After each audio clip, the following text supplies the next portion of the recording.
Oke, kita ke Mirwan SH, Sarjana Hukum. Selamat Halo, malam. selamat malam Pak Yusuf. Selamat malam Pak Malam, Yusuf Pak. ya. Ya, Ya, selamat malam, Pak. Kabar baik, ini Pak. Puji Tuhan. saya pada kesempatan ini hanya ingin eh, ini membacakan tentang eh, Ustadz Kaimana ini ya. Boleh Pak? Handsetnya, Pak, bisa dicabut dulu, Pak. Ini suaranya Oh nggak ya, maaf menggema. ya. Halo Pak, gimana? Ya, silakan. Sudah jelas Pak? Ya, ya saya pada kesempatan ini hanya ingin membacakan tentang Ustadz Kaimana ini. Boleh Pak ya? Boleh, silakan. Oke. Ustadz Kaimana ini dulu nama nama sebelum masuk Islam ini ya, namanya Agustinus Christopher Kaimana. Beliau masuk Islam tahun 2009 bersamaan dengan bulan suci Ramadan. Keputusannya menjadi Muslim bukan karena mendengarkan lantunan dan mempelajari Al-Quran, melainkan karena ia memperdalam Injil sebagai kecintaannya kepada Yesus. Nyong Ambon ini pernah belajar Alkitab di Sekolah Tinggi Teologi di Menteng, Jakarta Pusat, TNKH, Tanakh, Torah, Nevi'im, Ketuvim, Biblical Study di Haifa, Palestina, Leiden Universiteit, Negeri Belanda, Teologi Liturgi, dan kembali lagi ke TNKH, Biblical Study di Haifa, Palestina. Semuanya atas biaya Gereja Zebaot, Bogor. Gereja ini di mana ia bertugas menjadi pendeta sejak tahun 2005 sampai menjadi orang sukses. Apa yang membuat ia berubah? Rupanya setelah ia mempelajari Injil, dari situ ia memahami Nabi Isa. Ternyata juga menjalankan puasa, sholat, disunat, wudhu, tahajud, dan bersedekah. Semua itu dilakukan pula oleh umat Islam, ujarnya. Saat sudah begitu dalam mengkaji Injil, ia malah memutuskan menjadi Muslim karena apa yang dilakukan oleh Yesus dilakukan juga oleh umat Muslim. Baginya itu adalah keputusan yang tepat, apalagi sejak tahun 2000 fondasi keimanannya sebenarnya mulai runtuh. Lantaran ia memahami surat Yohanes 21 ayat 15 yang menjelaskan, sesudah sarapan, Yesus berkata kepada Petrus, Petrus, apakah engkau mengasihi aku? Halo Pak, Ya, masih silakan. jelas suara saya? Ya, Masih. lanjut Pak ya. Pertanyaannya, apabila Yesus adalah Tuhan, seharusnya dia tidak makan, karena ia bukan manusia. Tapi dalam ayat tadi disebutkan Yesus makan. Akhirnya, Kaimana mengambil keputusan bahwa Yesus bukanlah Tuhan. Tahun 2000 sampai 2010 ialah masa tersulit bagi Kaimana. Ia mengalami tekanan batin karena harus menceritakan kebohongan kepada orang-orang ketika masih menjadi seorang pendeta. Namun sejak keimanan goyah pada tahun 2000, Pak ia belum Mirwan, ini berani. Sebentar Pak, belum selesai Pak saya. sebentar, Saya Pak. hanya Sebentar, ingin Pak. membacakan aja. Sebentar. Sebentar ya. Enggak, Jadi masih ada ini sedikit ini lagi Pak. data-data yang Anda bacakan ini data-data dari mana? Ada Ya, bukunya. dari mana dulu, Pak? Karena Ya, kalau tidak jelas, saya tidak izinkan untuk Anda bacakan. ada Data-data dari jelas mana? ini. Ya ini Iya, saya dari jelasnya Google. dari mana? Dari Google. Hah? Dari Google. Google mana, Pak? Saya nggak pernah lihat ini. Ada. Coba Bapak ketik ketik ya. Ketik lebih dekat dengan mantan pendeta Agustinus Christopher Kaimana. Iya, itu kan keterangan dia pribadi, Pak. Bapak pernah satu gereja dengan dia? Bapak pernah pergi ke gereja di Enggak, Bogor? Ya, saya itu kan berarti saya keterangan Muslim pribadi ya, Pak. Pak. Nggak usah Saya dibacakan, Pak.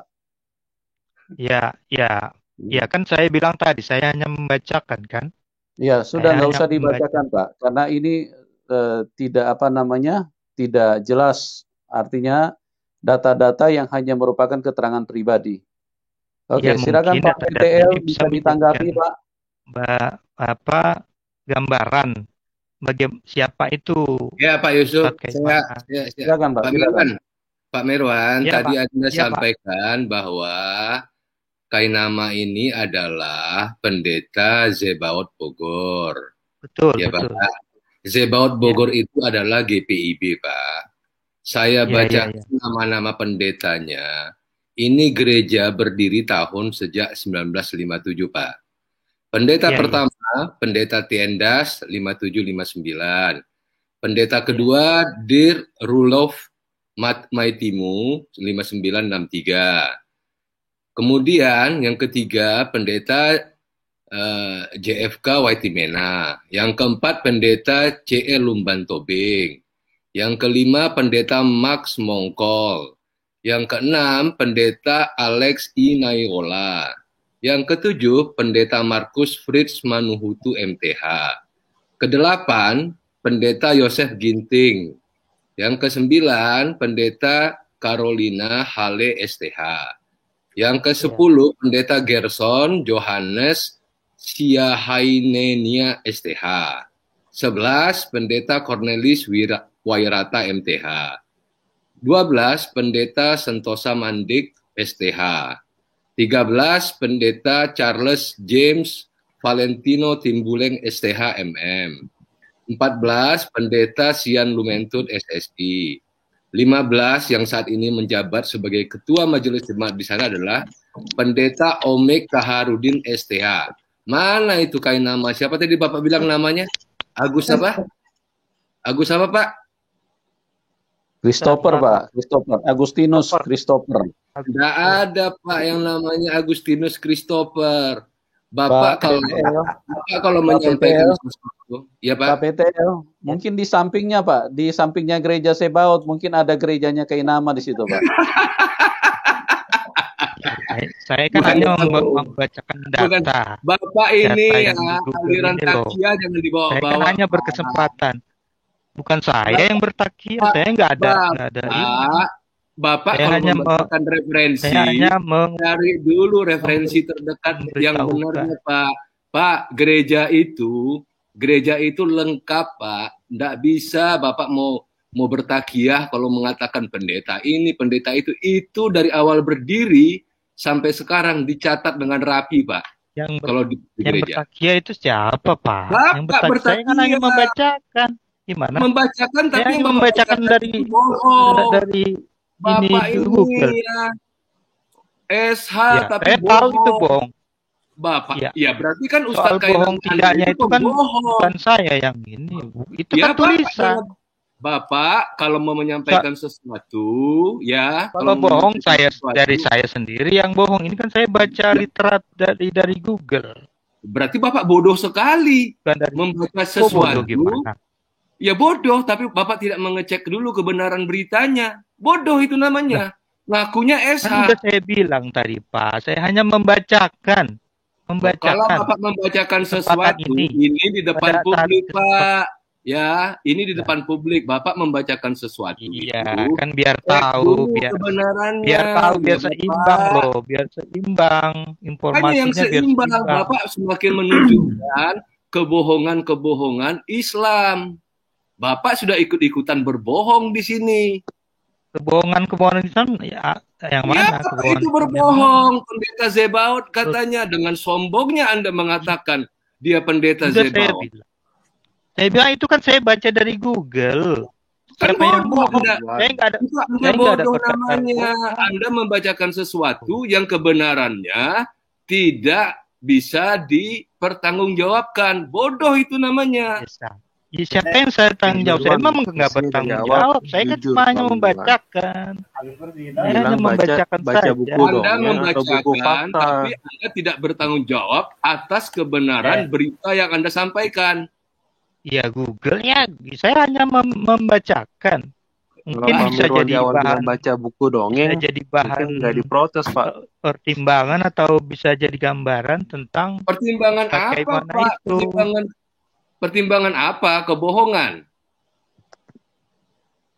Soal bohongnya Dongeng. itu kan saya nggak tahu. Saya nggak tahu.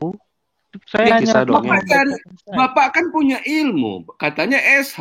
Cari tahu kebenaran dulu, Pak. Bapak tinggal googling. Zebaot itu ada Ini nggak nama makanya saya pendetanya? googling. Ya, ini kan saya googling. Gimana sih? Bapak cek dong kebenarannya. Benar nggak dia di Zebaot? Saya sebentar aja bisa lihat kok. Kan udah saya Nama bilang kan, tadi, saya hanya membacakan. Saya hanya membacakan. Tadi kan saya udah bertakiyah minta izin sama terus. Pak Yusuf. Oke, teman-teman. Oke. Silakan Pak Kacik, silakan. Baik. Jadi begini, biasanya kalau gelar SH itu adalah sarjana hukum. Atau susah hidup, Pak. Setidak-tidaknya Atau susah hidup, Pak. Halo, bisa Pak. juga selama Terus hidup. siapa tuh yang ngomong susah hidup? Halo, Ya, bisa siapa juga yang susah ngomong itu? hidup.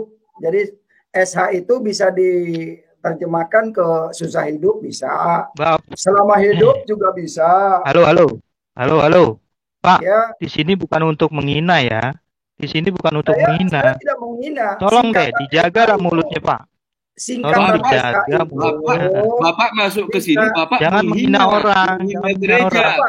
Bapak Karena menghina itu sama aja gereja. menghina diri sendiri. Pak, Bapak Itu masuk ke sama sini aja dengan menghina diri sendiri itu. Menghina gereja Anda Zebaot, punya Bapak. pendidikan juga kan? Anda punya pendidikan juga kan? Kalau Bukan dihina masalah begitu, pendidikan. bukan masalah apa. Itu Anda menghina itu. menampilkan gelar SH itu maksudnya apa? Untuk menakut-nakuti orang. Biar Nggak dianggap ada, orang malah pintar. Begini, Itu hanya, itu kan Anda negatif kalau mau pikiran negatif berbicara Bapak itu. itu, Saya nggak ada maksud selidiki dulu. apa-apa. Itu di Facebook saya kan itu, Nam. Pak Mirwan, Nggak ada yang salah, kan? Pak Mirwan. Terus apa salahnya dengan Anda gelar itu, saya? kalau memang Anda SH pakar hukum, Anda mesti meneliti pembuktian. Jangan sampai Anda belum yakin sudah disampaikan lagi kepada orang lain. Orang Pembuktian lain itu di berbohong, pengadilan, Pak. disampaikan lagi Pak ke Aceh, orang Pak Aceh. lain. Anda lebih Aceh. bohong. Paham ya? Halo. Pembuktian Pak, itu di pengadilan, bukan di sini. Kayaknya orang seperti ini ditendang aja keluar nih Pak Yusuf. Ini pembohong ini, penipu. Bukan. Ini- Silakan. Saya juga udah selesai kok, udah dibacakan kok. Yang penting saya Jadi udah Anda membacakan ini itu. membacakan Iya, biar kebohongan seimbang. orang lain, Biar maka Seimbang lebih informasi apanya, seimbang? kebohongan. Seimbang Itu kan apanya menurut pembohong? Pembohong, Itu kan seimbang menurut apanya Anda pembohong, penipu? Itu kan menurut Anda bohong. Kan kita nggak Oh, tahu jadi sebenarnya. kamu tidak mengatakan kamu pembohong? Tidak, saya hanya membacakan. Memang ya Banyak dari Google. Bohong dari mana? Bohong dari Jadi mana? begini. Saya kan hanya Kalau membaca. Mirwan bilang baca berita Nggak ada dongeng nggak bohong. Justru dongeng itu bukan sebenarnya, itu hanya karangan. Lah Ya, iya, seperti kamu percaya Anda. karangan semua itu. Jadi jangan berbohong lah di sini. Orang Kristen itu orangnya cerdas-cerdas. Bohongnya di mana, Pak Tidak bisa Aceh? dibohongin. Bohongnya ya. di mana? Bohongnya di mana? Bohongnya, kamu membacakan yang kamu sendiri tidak tahu. Kan tadi dari awal sudah saya bilang sama Pak Yusuf. Saya hanya membacakan dari Iya. Google ini. Kamu Ya, yang nggak tidak ada kan tahu kebohongan. membacakan. Saya benar, Itu saya kan baca. bohong. Nggak saya kurangi kok itu. Nggak ada saya tambah-tambahin, nggak ada yang saya kurangi. Itu yang Manusia takiyah. kata-katanya. Manusia takiyah. Kalau kamu tidak berbohong, membacakan sesuatu, sebelum kamu bacakan di depan publik, kamu cari dulu kebenarannya. Benar nggak ini data? Kamu tinggal Itu di googling kok. Google. Siapa pendeta di GPIB Zebaot? Ya, kalau itu bukan urusan saya, itu mah bukan urusan Bukan saya. urusan saya. Jadi- Kamu mengumumkan di masyarakat umum Ya di kan publik. informasi. Berapa ribu ini yang nonton? Ya. Kamu Nah, tiba-tiba itu kan mengatakan dia. Kamu menista gereja Zebaot dengan mengatakan Siapa yang- Saya hanya kain lama itu. membacakan. Menista itu Saya namanya. hanya membacakan. Kamu Di mana menimbulkan hoax. menistanya? Di mana menistanya? Kamu Saya hanya menista. membacakan dari Google kok. Benar nggak Gimana dia sih, Bapak? pendeta di Zebaot? Saya hanya membacakan kan. Ya, Pak Salah saya Mirwan. gimana? Pak Mirwan, apa tujuan Anda membacakan sesuatu yang Anda sendiri tidak ketahui dengan benar? Apa Ya, tujuan Anda membacakan? supaya berimbang gitu loh. Berimbang apanya? Dari pihak Kristen kan ya ngomongnya begini tentang Ustadz Kaimana kan Hmm. begini. Ya, makanya Hmm. saya cari di Google ini loh tentang Ustadz Kaimana ini. Nah, siapa Ya, sebenarnya gini, dia? gini Pak Mirwan, Anda ini kan SH sarjana hukum. Di hukum itu selalu harus ada pembuktian. Itu hal yang paling mutlak itu. Iya, Sesuatu yang betul. tidak ada bukti itu sama sekali itu tidak bisa ditampilkan. Itu di Tidak hukum, bisa. Pak. Anda kan pernah belajar hukum kan? Iya, itu kalau di Nah, pengadilan, itu. Pak. Kalau itu di Iya. pengadilan. Ya, Kalau ini itu di bukan masalah pengadilan. pengadilan, ini bukan pengadilan. Ini masalah logika, Pak. Logika orang yang pintar itu, segala sesuatu itu kalau tidak ada pembuktian, tidak ada hal yang jelas, kita jangan sekali-sekali kita tampilkan di depan umum. Itu kan memalukan kita sendiri, Pak. Saya kan tadi Begitu. dari awal sudah saya bilang, Pak. Saya Ada hanya 2.904 membacakan. yang menonton kebodohan Ya, kamu, Mirwan. Saya izinkan Ya, Anda membacakan. Terserah apa Saya tanggapannya, kan? Saya Terserahlah. izinkan Anda Apa yang- membaca, ya. Nah, iya kan? Udah Tetapi diizinkan tadi kan? saya izinkan, saya kasih kesempatan Anda untuk membaca. Tetapi Ya. Anda seorang yang intelektual, seorang yang berpendidikan, seharusnya Anda, mohon maaf ya, seharusnya Anda ini cerdas. Sebelum Anda bacakan, Anda selidiki dulu kebenarannya. Tujuannya apa? Tujuannya Anda ingin membenarkan takianya si Kainama, gitu loh. Bukan membenarkan, Seolah-olah Pak. Kainama itu benar. Enggak, saya enggak ada berini Nah, situ. kalau Saya tidak, hanya itu apa membacakan tujuan Anda untuk supaya menyampaikan tahu. membacakan itu? Iya. Ya supaya tahu Supaya siapa tahu itu. bahwa si Kainama itu pembohong gitu, Pak. Supaya tahu bahwa Ya si nggak Kainama tahu itu soal pembohong. soal dia pembohong apa tidak, saya nggak tahu.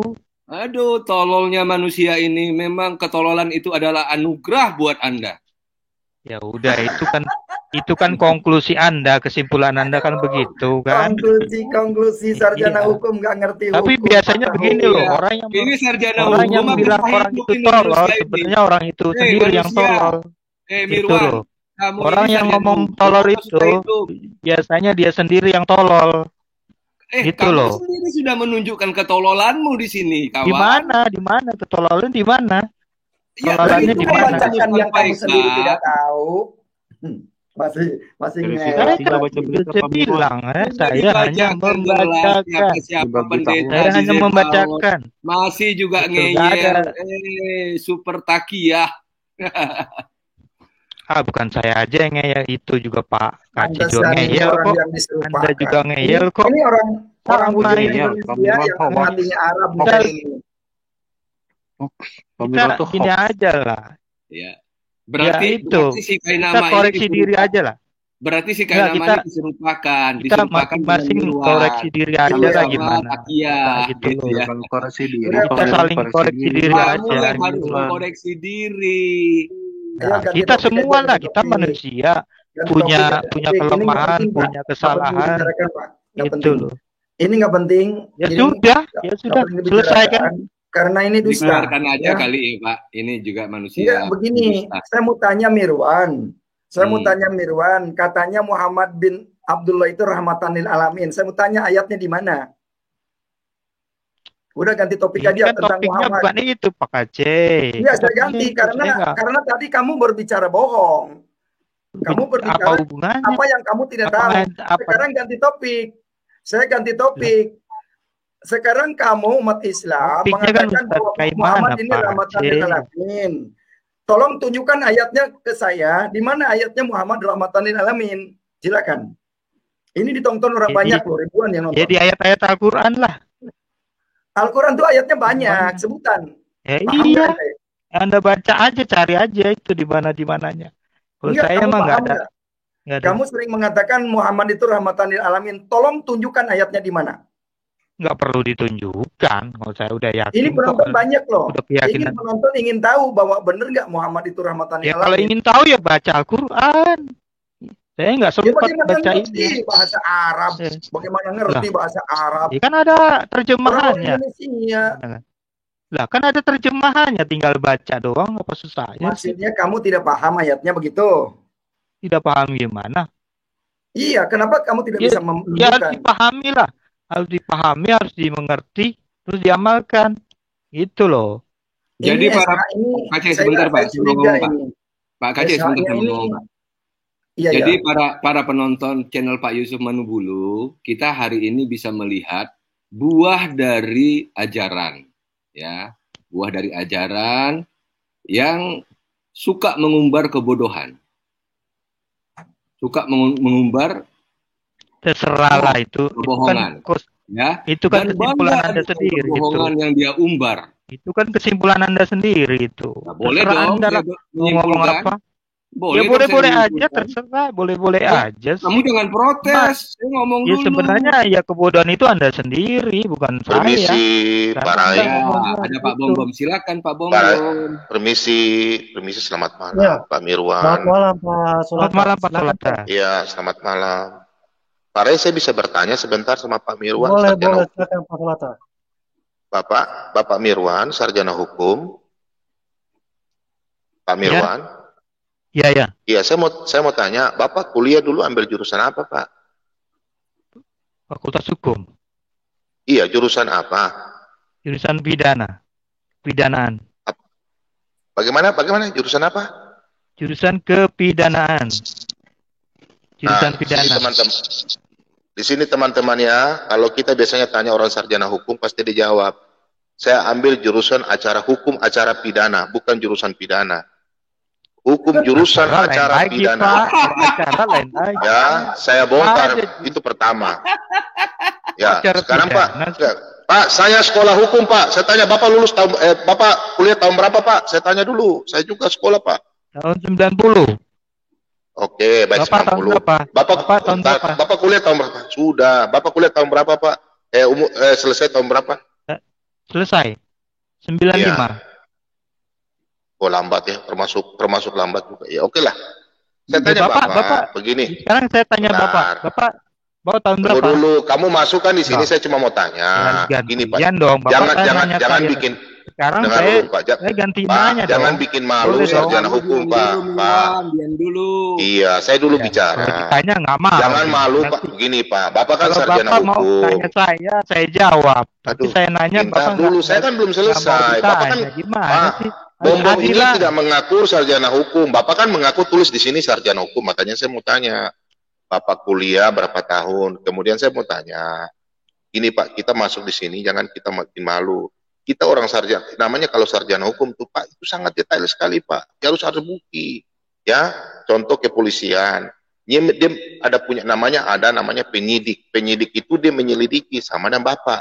Waktu Bapak KKN kan ada namanya KKN, kemudian susun skripsi. Bapak susun skripsi itu ada penelitian ke tidak Pak? Ada lah. Bagus. Skripsi adalah penelitian. Iya. Makanya begini, kalau kita susun skripsi itu, kan Ini ada namanya kenapa penelitian. masalah? Ini topiknya ke Ustadz Kaiman kenapa? jadi Sebentar skripsi? dulu, maksudnya Gimana, begini. Bapak? Kita kalau seorang sarjana S1 itu kita harus punya tolak pikir itu yang dewasa. Jadi maksudnya Ya jelas gini. lah dewasa. Sebentar Pak. Ya jelas Iya, lah jangan kalau kita udah kayak jadi sarjana anak-anak. udah dewasa Pak namanya. Ini Pak, Paling sebentar jauh dulu saya umur tanya. 25. Udah dewasa dia. Iya kan? Sebelum Masa ini Pak, Bapak kan umur tadi anak baca kecil 10 tahun belum dibilang dewasa kan nggak mungkin kan? begini Pak. Bapak tadi kan ditanya mengenai Bapak baca Ustadz Kainama.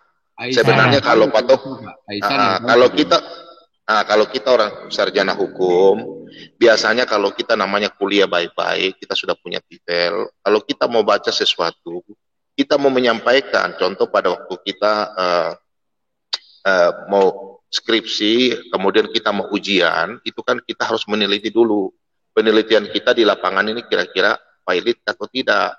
Nah, kalau valid baru kita bisa menyampaikan pada waktu kita ujian, Pak ya. Ya, Pak ya, paham Ini ya kan maksud bukan saya ya. masalah kuliah, Pak. Tinggal baca aja kok dari Google. Maksudnya saya itu Kan tinggal bukan masalah Bapak ini penelitian. berarti dosen ini, entah maaf Pak, berarti dosen. Gini Pak, maksudnya kita gini, maksud saya begini. Kita ini kan berbicara secara, Bapak nggak paham bahasa saya ya. Bapak ini orang sarjana hukum, saya hargai Paham, Bapak. paham. Paham, Nah, Pak. maksud saya Maksud saya begitu Pak, kita ini menyelidiki sesuatu, Ya. jangan bikin malu kita Pak. Bapak kan sekolah hukum, makanya saya bilang Pak. Saya nggak bikin Sebelum kita malu-malu mem- Bapak. Bukan Bapak malu maksudnya kenapa? begini. Maksudnya begini, Bapak jangan bikin malu Bapak. Bapak kan tulis ini sarjana hukum. Kalau kita memberikan suatu penjelasan, adalah penjelasan yang valid. Karena secara hukum, di mata orang hukum segala sesuatu dia nggak pernah percaya Pak. Dia harus meneliti nggak- dulu, menyelidiki. Bapak dengar dulu saya bicara. Menyelidiki segala sesuatu yang dia mau tuju dulu, apakah itu benar atau tidak. Baru karena Bapak kan dulu kan kuliah kan begitu Pak. Sekarang ya Bapak ambil kunci. Apa kuncinya apa Pak? Sebelum Apa? Bapak Kunci. skripsi. Ya kunci mata kuliah terakhir apa kuncinya? Kuncinya ya penuntun skripsi lah. Ketahuan Pak, dia nggak sarjana hukum Pak, pembohong. Ya udah nggak makasih banyak Pak. Nggak bohong udah, nggak masih dia nggak tahu. Udah jawaban udah ketahuan nih udah nggak apa-apa. Udah nggak. Silakan Pak Rai, sengaja, makasih Pak. Dia nggak ngerti Pak. Kalau Bapak nggak percaya Pak ya bukan dia sarjana hukum Pak. Minta maaf, saya otomatis dia bukan orang sarjana hukum, pembohong ini. Makasih banyak Pak, mulai, makasih ya. Saya lanjut ya. Tanggapan Bapak itu terserah. Aduh, rame. Oke, bisa kasih saya kesempatan? Boleh, silakan Pak Kasih Karunia, silakan. Oke, Silakan terima Pak kasih. Kasih. Shalom, Selamat selamat malam. malam Pak Kasih. Selamat malam, Ya. Irwan. Selamat malam Pak Kasih. Ya, Ya. silakan Pak. Oke ya, memang secara Pak, ngomongnya jangan Ya. jangan pakai emosi Pak ya. Tapi Ya, kalau saya Pak. senang kok. Tenang, Dari tenang. kemarin-kemarin saya dengerin Bapak bicara Ya, itu sudah. enak. Saya suka cara bicara Bapak. Oh. Tidak seperti yang Oke. lain itu kayak Pak Terima Kaceh, kasih, Pak Solaka. terima kasih. Jadi begini, memang Pak Ya, ya, gimana, Pak? secara hukum membacakan literatur ya itu tidak salah. Sekedar membaca literatur. Tapi kita ingat Ya. kita di sini kan bukan proses hukum. Ya. Iya. Dalam rangka menyampaikan opini, dalam rangka diskusi. Oke. Nah, tetapi hendaklah diskusi itu kalau kita menyampaikan suatu opini berdasarkan literatur, ya tentu kita harus menyampaikan dengan disertai fakta lah. Terlebih dahulu alangkah lebih baik ya. Terlebih dahulu kita cari kebenarannya dulu, baru kita bacakan, kemudian kita bisa menyanggah dari situ gitu Pak. Memang kalau secara hukum ya membacakan literatur itu tidak salah, ya tidak salah secara hukum ya. Tetapi kalau secara intelektual dalam hal diskusi ya tentu harus kita jaga kebenaran dari berita itu harus kita pelajari dulu benar atau tidak, ya kan? Nah baca seperti ini kan sebagai suatu ya bisa benar bisa salah gitu Pak ya. Oh iya, tentu Bapak yang membacakan itu, ya kan, itu kan tergantung niat Pak. Ya kan, kalau kita membaca niat literatur, saya itu, kalau niat saya niat sih Bapak, hanya mau memberikan penjelasan ya betul. Ini aja. Masalah niat ini kan susah dibuktikan Pak. Masalah niat kan susah dibuktikan, ya kan? Ya, niat kan cuma di dalam hati. Untuk jerat hukum itu kan memang susah, karena menyangkut niat itu hanya diri sendiri yang tahu. Orang lain tidak tahu kan begitu. Betul, kan begitu. Betul. Ya kan? Iya, betul. Nah, tetapi orang lain yang mendengar tentu bisa menyimpulkan ya apa maksud dari niat itu, ya kan begitu. Nah, makanya saya sarankan alangkah lebih baik kalau kita membacakan literatur, ini maaf ya bukan dalam proses hukum ya. Ini dalam hal menyampaikan opini itu disertai dengan dipelajari dulu seperti kata rekan-rekan tadi. Kalau memang kebenarannya benar, itu lebih baik kita bacakan, Tapi kalau tidak baik, ya lebih baik sih jangan kita bacakan karena itu akan membangun opini, kan? Karena apa membangun opini ini kan kita dalam hal sosial, jangan sampai kita memberitakan suatu berita yang tidak benar sehingga banyak yang tersesat atau banyak yang meragukan, kan kasihan kita sendiri juga karena kita ini kan intelektual kan. Seorang intelektual membacakan sesuatu harus dapat dipertanggungjawabkan secara moral ya, bukan secara hukum, secara moral. Iya. Tapi maksud saya kan maksud saya kan hanya ingin memberikan gambaran aja sih gitu loh. Soal benar tidaknya saya nggak tahu, cuma saya membacakan itu supaya ada keseimbangan gitu loh, ada keseimbangan. Ya, siapa tapi itu kita itulah Ustadz saya kayak katakan mana tadi gitu. kita sebagai intelektual paling Iya tidak kita betul harus betul. harus tahu ya, Ya, harus saya kan hanya tahu sekedar membacakan kebenarannya, aja kemudian gitu. secara moral harus kita pertanggungjawabkan. Memang kalau secara hukum tidak bisa dipertanggungjawabkan, tapi secara moral yang Iya penting iya karena kita hidup betul bermasyarakat betul begitu. betul. Ya Nah, oke lah kalau begitu ya, kalau ya, memang ya kalau itu saya salah saya minta maaf gitulah, ya, ya kan? nggak apa-apa. Gitu loh. Kan manusia Ya, tidak ini lepas dari ya kesalahan. pelajaran untuk berikutnya, Cuman Pak. ya cuma tadinya itu saya kan hanya memberi imbangan aja sih. Kan yang lain-lain komentarnya kan begitu negatif ya kan dengan Ustadz kayak mana. Nah, saya ingin memberikan, saya mencoba ingin memberikan imbangan itu loh. Jadi soal By the salah way, benernya mungkin begini data-data Pak, itu Pak, Ya paling tidak ya. malam ini kita sudah diambil pelajaran ya kan. Nah, Nah, sudah betul dibantu sama betul teman betul kita itu tadi ya. kan. Iya. Nah, bahwa disebutkan nama-nama pendetanya itu kan. Jadi itu kan sudah Iya. terbantahkan. Nah, cuma kalau Bapak tanpa data yang jelas, nanti kan ya paling tidak Bapak Iya, datanya ya di pengaruhnya Google itu loh, yang ya datanya ya pengaruhnya Google Bapak itu. juga Saya nama baik mengambil Bapak juga dari Google. akan menurun mungkin nantinya kan begitu. Ya, Tapi mungkin kalau kalau Bapak soal nama kira-kira baik mah Bapak itu dapat kan tahu di itu kita kebenaran gitu. boleh dibacakan, tapi kalau kira-kira kebenaran itu tidak bisa dipertanggungjawabkan secara moral, lebih baik sih saya sarankan jangan Iya kan, dibacakan karena soal kalau benar dibantah itu tidaknya kan akan saya, mempermalukan diri sendiri begitu. ya, Terima mungkin kasih, saya ya kira soal itu saja. benar mungkin tidaknya itu begini kan Pak saya Kasih, mungkin dari begini Pak kita nggak Kasih. bisa ini ya, nggak bisa. Bagaimanapun ya terima kasih ke Mirwan. Dengan begini dia juga ikut menyampaikan kebohongannya si Kainama dan kita bongkar di channel Ya. ini.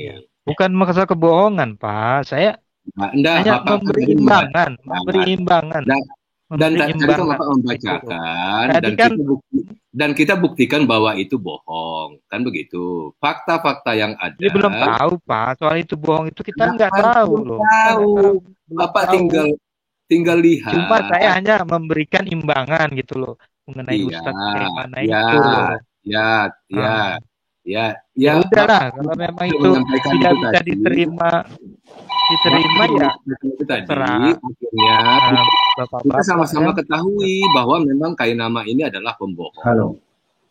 Ya, berdasarkan data yang lebih otentik, kan begitu. Iya, itu kan Sumbernya dari bapak gitu. sumbernya benar dari GPIB Zebaot Bogor. Memang ada, Zebaot Bogor itu ada. Tapi nggak ada pendeta Agustinus seperti yang disampaikan itu. Ini data Iya, pendeta soal itu kan data pendeta yang sebagai ketua majelis, kemudian data pendeta jemaat juga nggak ada, bahkan di vikarisnya pun tidak ada, tidak pernah ada yang namanya Agustinus. Ya, jadi ya terima kasih atas informasinya. Kita sama-sama sama-sama di sini mengetahui bahwa Kainama ini memang pembohong besar. Termasuk juga Pak Mirwan yang menyampaikan kebohongannya itu. Ya soal kebohongan itu kita serahkan saja. Kita ini aja lah. Kebetulan kita ada tidak bisa melihat itu siapa yang bohong, siapa yang Pak Mirwan, tidak bohong gitu. Bentar. Pak Mirwan sebentar. Saya ingin arahan. Malam ini kita ingin diskusi supaya tidak terjadi kita kusir. Tapi saya mulai dari Pak Aceh. Silakan Pak Aceh. Baik, terima kasih. Jadi kita tidak usah membahas tentang status pendidikan dan lain sebagainya. Kita berbicara diskusi di sini yang jelas arah tujuannya, yaitu semua manusia akan meninggal, akan mati, akan kembali. Nah, yang benar itu menurut siapa? Mengikut siapa? Jadi topiknya sekarang ganti. Pertanyaan saya tadi kepada Pak Mirwan, katanya Muhammad itu rahmatan lil alamin atau Islam itu rahmatan lil alamin. Saya malam ini minta ke Pak Mirwan, tolong tunjukkan ayatnya di mana ayatnya Muhammad bin Abdullah itu rahmatan lil alamin. Ya. Silakan ditampilkan ayatnya, sebutkan suratnya di mana biar kita buka. Begitu. Bentar. Oke, sebelum lanjut saya mau sapa dulu Bang Adit Tias. Selamat malam Bang Adit. Ya, terima kasih Pak Yusuf. Selamat malam juga Pak Yusuf dan selamat malam teman-teman Kristen semuanya. Dan Assalamualaikum warahmatullahi wabarakatuh untuk Mirwan SH. Ya, Waalaikumsalam. Waalaikumsalam warahmatullahi wabarakatuh. Waalaikumsalam. Ya, Ya, silakan. Pak Mirwan jawab, Pak Aceh. Nggak bisa dia jawab tuh, Pak. Bentar. Saya cari dulu lah. Ya, mungkin sambil Cari mencari, saya boleh nanya nggak, Pak, ya, ke Aditya ini? ya Ya, silakan. Mungkin sebentar dulu Pak Petel supaya ini nanti kita Oke, siap. Pak. Siap, Ya. Pak. Ya, Silakan mungkin tampilkan Ya. ya sambil Gimana minum dulu ayatnya? sebentar Pak Aceh. Mau ambil minum Karena dulu sebentar. jutaan orang mengatakan Muhammad itu rahmatan lil alamin. Sekarang saya minta bukti di Al-Quran di mana ayatnya. Suratnya surat apa? Halo, Silakan ya. ditampilkan malam ini. Ya, ini Pak Aceh. Ya, Pada surah Al-Anbiya ayat 107. itu tidak ada kata Muhammad di situ. Itu mah cuma tafsiran doang. Iya kan ada kata Muhammadnya, terjemahannya kan ada itu Iya, Muhammad. tafsiran original teksnya kan tidak ada di situ kata Muhammad. Terus Pak kalau Aceh memang muter-muter di situ aja Iya. kan enggak, kan kalau udah memang jelas itu, Islam kalau itu memang diturunkan benar, kepada Nabi Muhammad. kronologisnya dari mana cerita Gimana? itu bisa jadi Ini gitu. kan ayat Al-Qur'an diturunkan kepada Nabi Muhammad. Ya berarti yang dimaksud ya Muhammad lah. Gimana? Jangan mengartikan sendiri kalau Anda tidak Nah, tahu. ini artinya ada Muhammad di dalam arti Enggak, pengertiannya ada. bisa muncul nama Muhammad itu Maksudnya kronologisnya bagaimana ceritanya, coba sejarahnya. Asbabun nuzulnya ceritakan dulu. sebabnya gimana sih? Ya udah jelas Islam diturunkan kepada Nabi Muhammad. Ya berarti ini ayat ini ditujukan kepada Nabi Muhammad gitu loh. Bukan kepada Nabi, bukan yang lain, bukan kepada Nabi Isa, bukan kepada Nabi Ibrahim lah. Itu Ini kan kepada khusus Isa. Muhammad. Itu kepada Isa. Ayat itu Mana kepada ada? Isa. Karena Ayat yang mana? kronologis ayat 97, ayat 91-nya adalah Isa. Tidak mungkin sekonyong-konyong muncul Muhammad. Dari mana alasannya? Ayat 107. Iya, kronologis sebelumnya di ayat 97-nya, 91-nya kan tentang Isa Al-Masih, menceritakan kisah Maryam. Tidak mungkin ayat 107-nya ke Muhammad. Nah, itu sekonyong-konyong muncul Muhammad itu dari mana? Bentar. Saya lihat ininya dulu.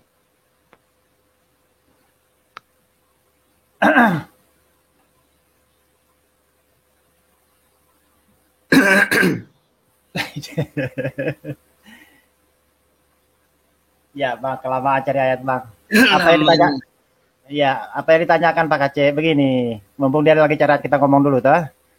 Kalau saya pribadi Sabar memandang dulu Pak Aditya, biar Pak Mirwan cari dulu. Nanti silakan Pak Mirwan. kita giliran.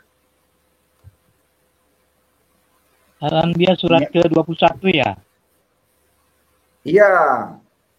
Coba di share ini punya saya, Ya. admin. Di share screen coba tuh. Ayat keberapanya? Nah, ini ayat 91 tentang Isa Al-Masih, Isa Maryam. 1. Nah, 91. kemudian Ya, bentar. Ya, udah nih. Ayat 91. ini udah di layar tuh. Iya. Saya juga kan ini lihat Al-Qur'an yang aslinya dong. Ini kan yang kasih hijau-hijau kan di sini cerita tentang Maryam dengan Isa Al-Masih sebelum lahir. Iya. Ya kan?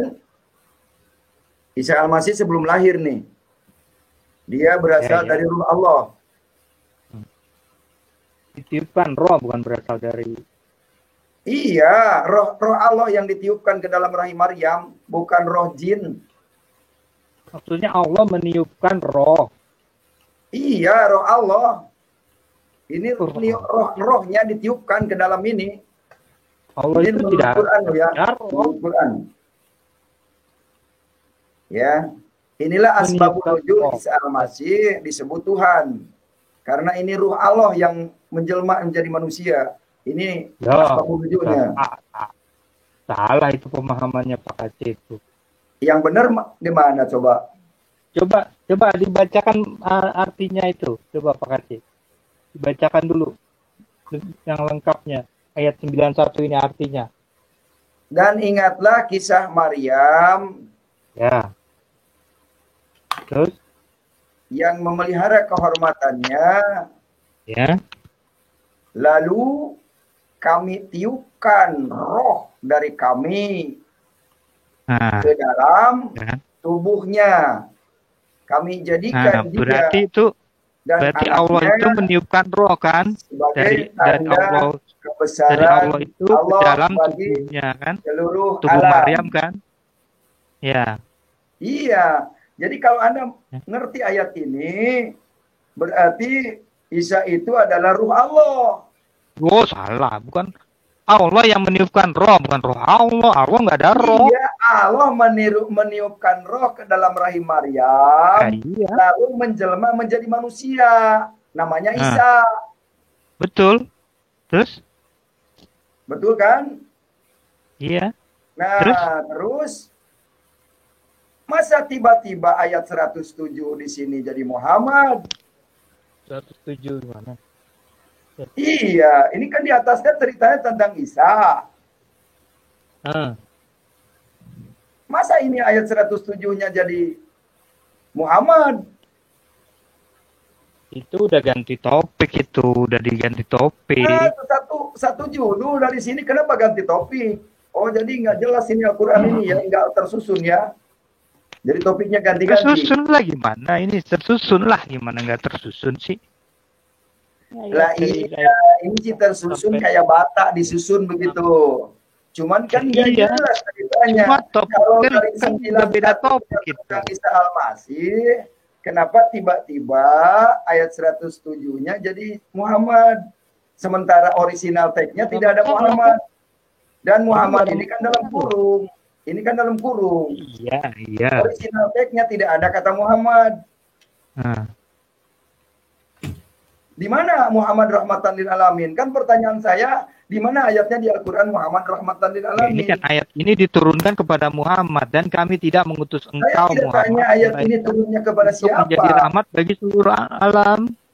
Jadi jangan berbohong lagi seperti tadi membacakan takiyahnya si Berbohong di Ahmad mana? Kainama. Berbohongnya di Jadi mana Anda sih? ini harus selidiki ini yang benar. Di berbohong yang mana sih? Yang mana? Kan udah Tadi jelas Anda ini. sudah membacakan Ayat 100. satu tulisan yang Anda sendiri tidak paham. Itu kan udah clear itu. Ngapain dibahas lagi Iya, pakai C? jangan sampai seperti itu. Anda membaca literatur yang Ya Anda sudah, sendiri ya tidak sudah. paham. Sekarang kita bahas ini loh. Gitu. Sekarang kita bahas Gimana? ini ayat 107. Di mana ayatnya Muhammad Nah, rahmatan lil alamin, kan itu ya pertanyaannya. ini 107 ini, ayat 107. Al-Anbiya ayat Iya. 107 ini. Original tag-nya tidak ada kata Muhammad. Muhammad itu maksudnya ini kan dia diturunkan, Al-Quran ini kan ayat ini diturunkan kepada Muhammad, ya kan? Gak ada masalah ini sih, gak ada masalah. Jadi Anda paham nggak definisi Muhammad? Tujukan kepada Muhammad ini, Iya, bukan kepada definisi Nabi Muhammad Isa. itu apa? Kata Muhammad itu apa menurut Anda? Pengertian Muhammad itu apa? Pengertian Muhammad gimana? Kata Muhammad menurut pengertian Anda apa? Muhammad itu ya Nabi. Nama, Muhammad. maksudnya nama Nabi gitu ya. Ah, iya. Anda tahu dari mana bahwa Muhammad itu Nabi utusan Allah? Tahu dari mana? Ya, dia kan diturunkan Al-Quran ini. Dia kan diturunkan. Di mana diturunkannya? Dari Allah. Zahiro. Itu ayat pertamanya. Waktu pertama dia menerima wahyu pertama. Pertama sekali. Itu di Gohiro. Ini nggak paham juga. Ati rahmatan lil alamin itu nggak paham juga. Nggak paham di mana sih Pak Aceh? Nggak pahamnya di mana? Saya paham kok. Nggak pahamnya di mana? Pak Aceh yang nggak paham sebenarnya. Ini sudah 107 dijelaskan. kan udah jelas. 107 ini udah jelas. Dan kami ayat tidak 91 mengutus kan nggak engkau jelas. Muhammad melainkan untuk menjadi rahmat bagi seluruh alam. Ini kan rahmatan lil alamin ini.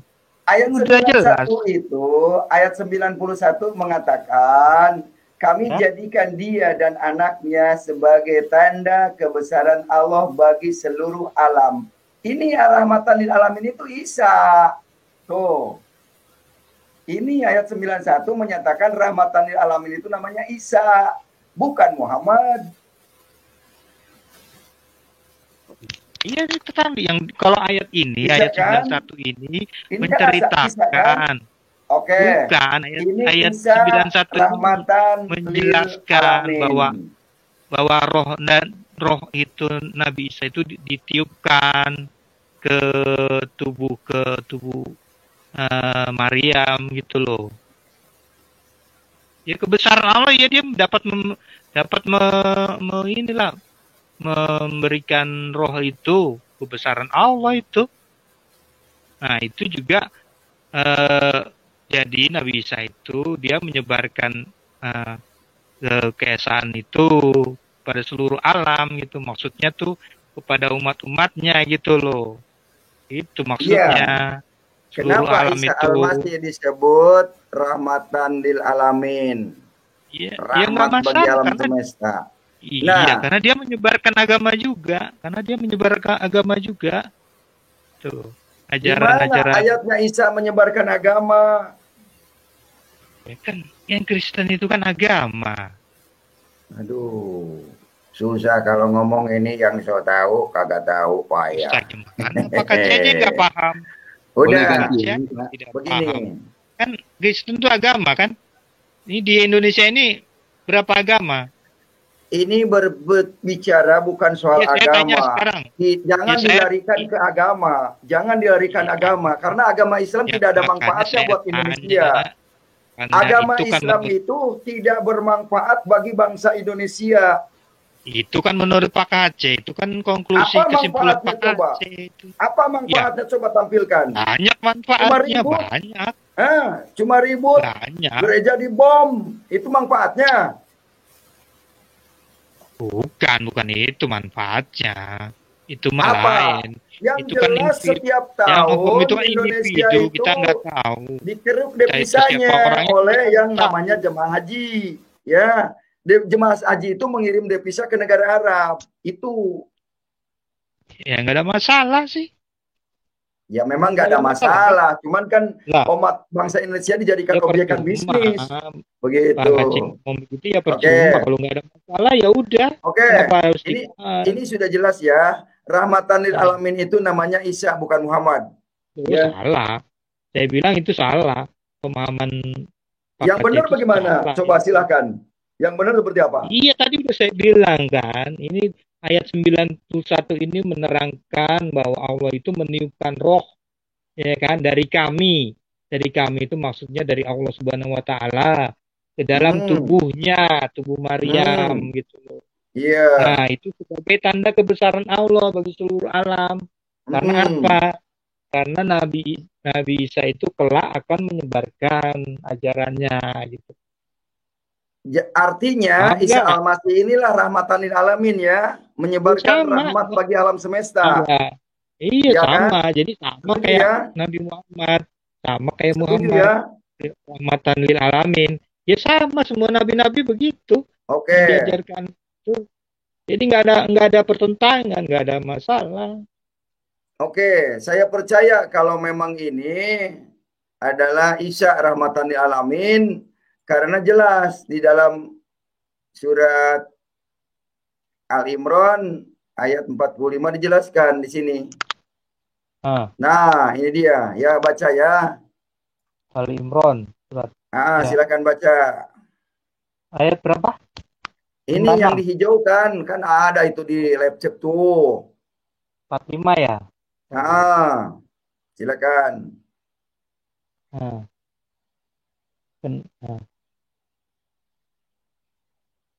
Ingatlah ketika para malaikat berkata, wahai Maryam, sesungguhnya Allah menyampaikan kabar gembira ini kepadamu tentang sebuah kalimat firman darinya, yaitu seorang putra namanya Al-Masih Isa putra Maryam, seorang terkemuka di dunia dan di akhirat, dan termasuk orang-orang yang didekatkan kepada Allah.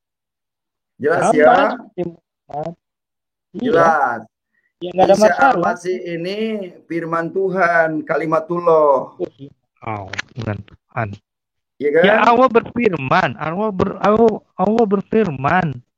Iya, kata Dia malaikat, berfirman wahai. kepada malaikat berkata Ah. kepada Maryam, sesungguhnya Allah menyampaikan kabar gembira mengenai dia akan diberikan putra. Nah, Isa al-Masih itu, ya kan? Iya. Kelak dia akan terkemuka di dunia dan di akhirat gitu loh. Dan termasuk orang yang didekatkan kepada Allah gitu loh. Oke. Nah, di mana ayatnya Yang Muhammad dekat, terkemuka yang dunia dia diangkat. akhirat? Ada nggak? Untuk Muhammad ada nggak ayat seperti ini bunyinya? Ya mungkin ada. Enggak, jangan mungkin. Ada, Kalau ya. mungkin itu sesuatu Ya. yang belum tentu. Kalau mungkin itu Saya sesuatu kan yang belum tentu. Saya kan belum ketemu ayatnya. Waduh. Artinya Nanti belum kalau paham ya. saya ketemu nanti saya sampaikan. Oke, Saya kasih Pak tahu. Mirwan. Oke, berarti tidak ada lah ya. Untuk malam ini tidak ada Bukan lah ya. tidak Besok ada. saja. Enggak, jadi Bukan PR tidak aja. ada. Jadi PR Ya, ya. oke. Oke, Siap. ya. Jelas. Orang yang dekat dengan Allah itu namanya Isa al-Masih. Jelas ya? Karena dia dinaikkan. Iya. Diangkat. Iya. Dekat dengan Begitu. Allah. Oke, ini buat komparasi, saya akan tunjukkan ayat ini. Nih.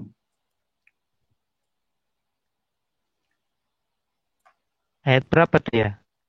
Nah, saya tunjukkan ayat ini. 2 ayat 1. Nah, untuk komparasi ini baca silakan. Yang ayat berapanya? Yang hijau itu? Iya, yang hijau ini. Tunggu sebentar. Ya, silakan baca. Surat ke-72 ya. Ayat 1. Ya. Iya. Jin ya. Katakanlah Muhammad telah diwahyukan kepadamu bahwa enggak, ini yang hijau baca, yang hijau aja biar cepet gitu. 7:19 ya. Ayat 19. Ya. Dan Allah menjadikan bumi untukmu sebagai hamparan. Ya, ayat 19. Iya, 72. Surat. Maaf, sorry. 72 ya. 72 ayat 19 ya. Dan sesungguhnya ketika hamba Allah Muhammad berdiri menyembahnya dan melaksanakan sholat, mereka jin-jin itu berdesakan mengerumuninya. Salam sadar. Ya, apa yang salah?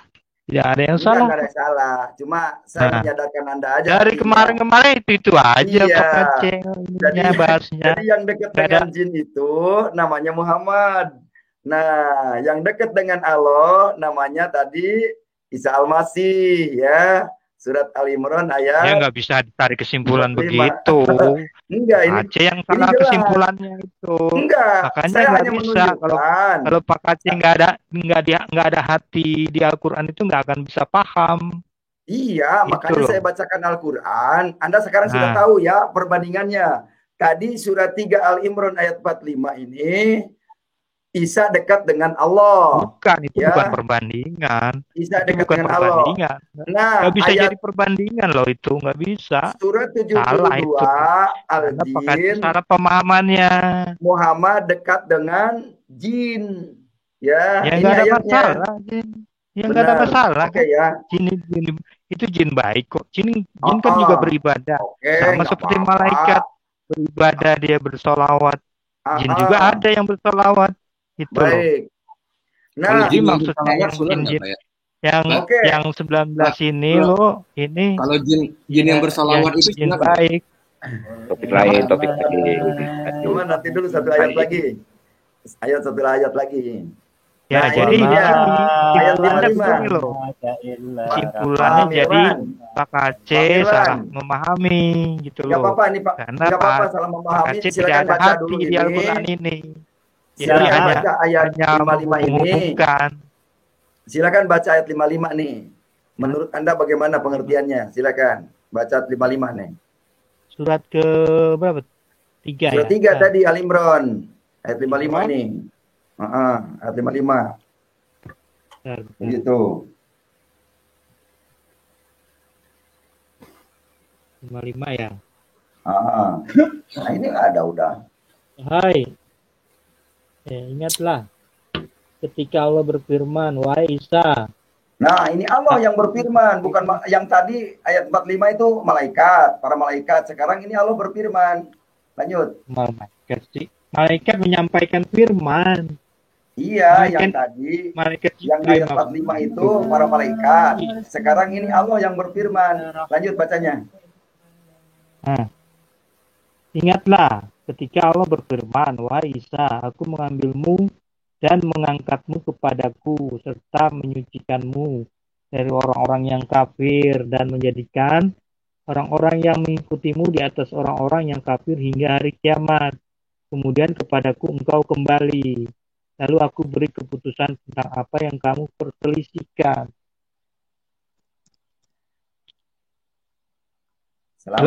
Salam sadar. Nah, udah jelas ya. Orang yang kembalinya kepada Allah adalah Isa dan pengikutnya, bukan Muhammad. Orang yang dekat dengan Allah adalah Isa. Ya, semua lah, semua. Orang ini ayat ini, jangan ke yang lain dulu. Ini. Menurut Anda ini gimana nih pembahasannya? Kenapa? Iya, silakan dibaca ini. Ya mudah-mudahan sih hati Anda terbuka malam ini. Apa tuh? Ya. Kemudian kepadaku engkau kembali. Iya, semuanya manusia akan kembali. Iya. Ini bukan Isa aja. Enggak kalimat hanya Isa aja yang kembali kepadaku. Ini kan kalimat yang ketiga ini penjelasan dari kalimat yang pertama. Kapan kan biasanya subjek, predikat, objek. Kan begitu kan yang benernya tata bahasanya. Jadi subjeknya dulu diceritakan. Allah subjek. Predikatnya Isa. Kan objeknya adalah orang yang dibersihkan, diangkat, dibersihkan. Begitu. Jelas ya? Ini sangat jelas ini. Disebut orangnya Isa loh. Ini sangat jelas. Itu kan Isa itu hanya salah satunya. Itu kan salah satunya. Ya udahlah, itu pemahaman Anda ya. Cuma pertanyaan saya begini. Mau pilih mana Pak Mirwan? Mau pilih orang yang dekat dengan Allah, kembalinya kepada Allah, atau mau pilih mengikuti yang dekat dengan jin, yaitu Muhammad itu tadi? Itu salah, kesimpulan pertanyaan. Bukan itu salah. Masalahnya Anda mau pilih yang itu mana? Salah pertanyaannya. Mau pilih Isa yang dekat dengan Allah? Harusnya begini pertanyaannya. Begini loh Bang. Mengikuti Nabi Muhammad gitu loh. Udah begini. Pertanyaannya begitu. Udah, oke, dua-duanya. Udah, selesai. Bentar. Pak Kc, cukup ya Pak ya? Cukup, lanjut yang lain. Oke, sebentar. Sebelum lanjut seperti tadi, saya ingin kasih waktu setiap teman-teman 10 menit. Misalnya saya kasih contoh Pak Kasih Karunia mau berdiskusi misalnya dengan Pak Mirwan. Saya kasih waktu 10 menit. Selesai tidak selesai, kita ganti dengan yang lain ya. Sebentar saja. Oke, saya ya. Oke Pak, sebentar Pak, supaya adil. Bapak, walaupun Bapak misalnya tidak lebih dari 10 menit, yang penting saya kasih waktu 10 menit. Oke, siap. Sebentar Pak, biar semuanya adil, jadi enggak ini. Oke. Saya ingin diskusi sama Aditya nih. Oke, berarti sama Aditya aja Pak ya? Ya, sebentar aja. Nah, oke, 10 menit. Aditya. Ya, malam malam. Aditya. Ya, malam Bos. Ya, saya ingin bertanya ya. Setuju ya bahwa kita diperbolehkan bukan kita ya. Dalam Muslim diperbolehkan berpoligami dengan syarat adil kan? Betul ya? Iya, betul. Betul ya? Nah, ya. Ketika Nabi Muhammad, nabinya orang Muslim itu kan dia berpoligami. Kira-kira dia berlaku adil nggak? Ya, lanjut aja Pak, nanti sekalian. Kira-kira nggak? Itu supaya saya bisa bertanya ke selanjutnya. Kalau untuk berlaku adil itu, maka akan saya jawab itu sesuai dengan Al-Quran ya. Ya. Di situ dikatakan apa itu di surat An-Nisa 4 ayat 3 itu ya. Di surat An-Nisa ayat 3 itu ya. Dan jika kamu takut tidak akan dapat berlaku adil terhadap hak perempuan atau yatim piatu, bila mana kamu menikahinya, maka nikahilah wanita-wanita yang lain yang kamu senangi, 2, 3, atau 4 ya. Ya. Ya, terus dilanjutkan dengan ayat selanjutnya. Ini, ya, waktu kita pendek nih, udah jelas. Saya udah jelas waktu kita pendek nih. Oke. Jadi saya ingin bacakan QS 129 ya. Saya bacakan aja ya supaya waktu kita pendek ya. Iya. Nah, dan kamu sekali-kali tidak akan dapat berlaku adil. Maksudnya kamu di sini Muhammad ya? Enggak, semua universal, Bos. Nah, oke. Dan kamu sekali-kali tidak akan dapat berlaku adil di antara istri-istrimu. Walaupun kamu sangat ingin berbuat demikian. Karena itu janganlah kamu terlalu cenderung. Nah, kenapa di ayat itu dikatakan harus berlaku adil. Sedangkan di ayat lain, ya tidak berlaku adil nggak apa-apa. Gitu loh. Di QS 4129. Silakan. Ya, saya baca lengkap ayatnya. Dan jika kamu takut tidak dapat berlaku adil terhadap hak perempuan yatim piatu, bila mana kamu mengawininya, maka kawinilah wanita-wanita lain yang kamu senangi, 2, 3, atau 4. Kemudian, jika kamu takut tidak akan dapat berlaku adil, maka kawinilah seorang saja atau budak-budak yang kamu miliki. Yang demikian itu lebih dekat kepada tidak berbuat berniaya, ya kan? Ya. Kan demikian. Ya, betul.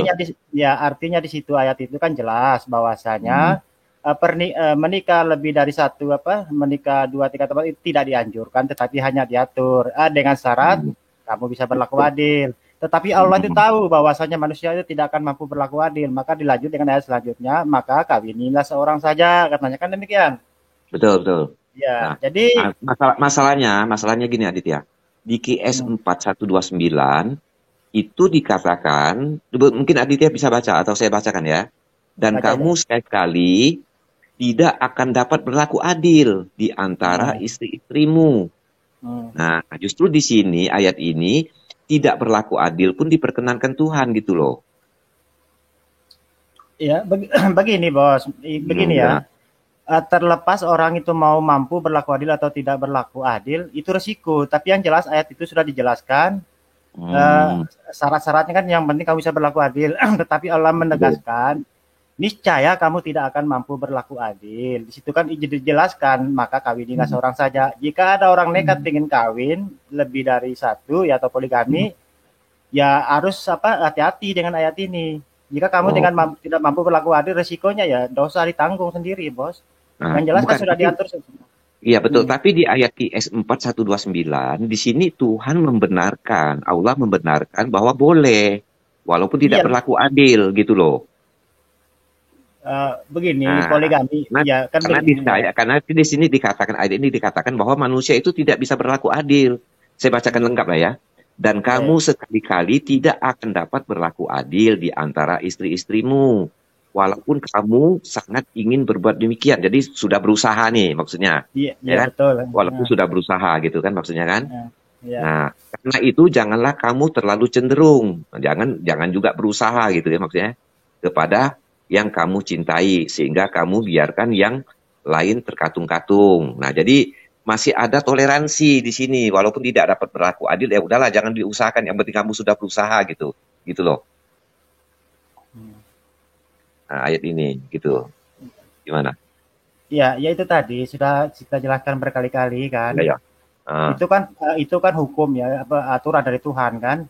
Bahwasanya Tuhan itu menekankan itu jika mereka berpoligami ya syaratnya harus berlaku adil kan. Tetapi Allah itu tahu bahwasanya orang itu tidak akan mampu berlaku adil itu loh. Maka ditekankan ayat selanjutnya, jika kamu tidak mampu berlaku adil, maka kawinilah seorang saja, kan demikian itu kan.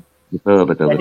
Jadi di situ tuh tidak ada anjuran untuk menikah berpoligami, tidak dianjurkan, tetapi hanya diatur saja gitu loh. Karena apa? Karena memang pada fitrahnya manusia, laki-laki terutamanya, ya selalu ingin memiliki lebih dari satu kan. Itu fitrahnya seorang laki-laki.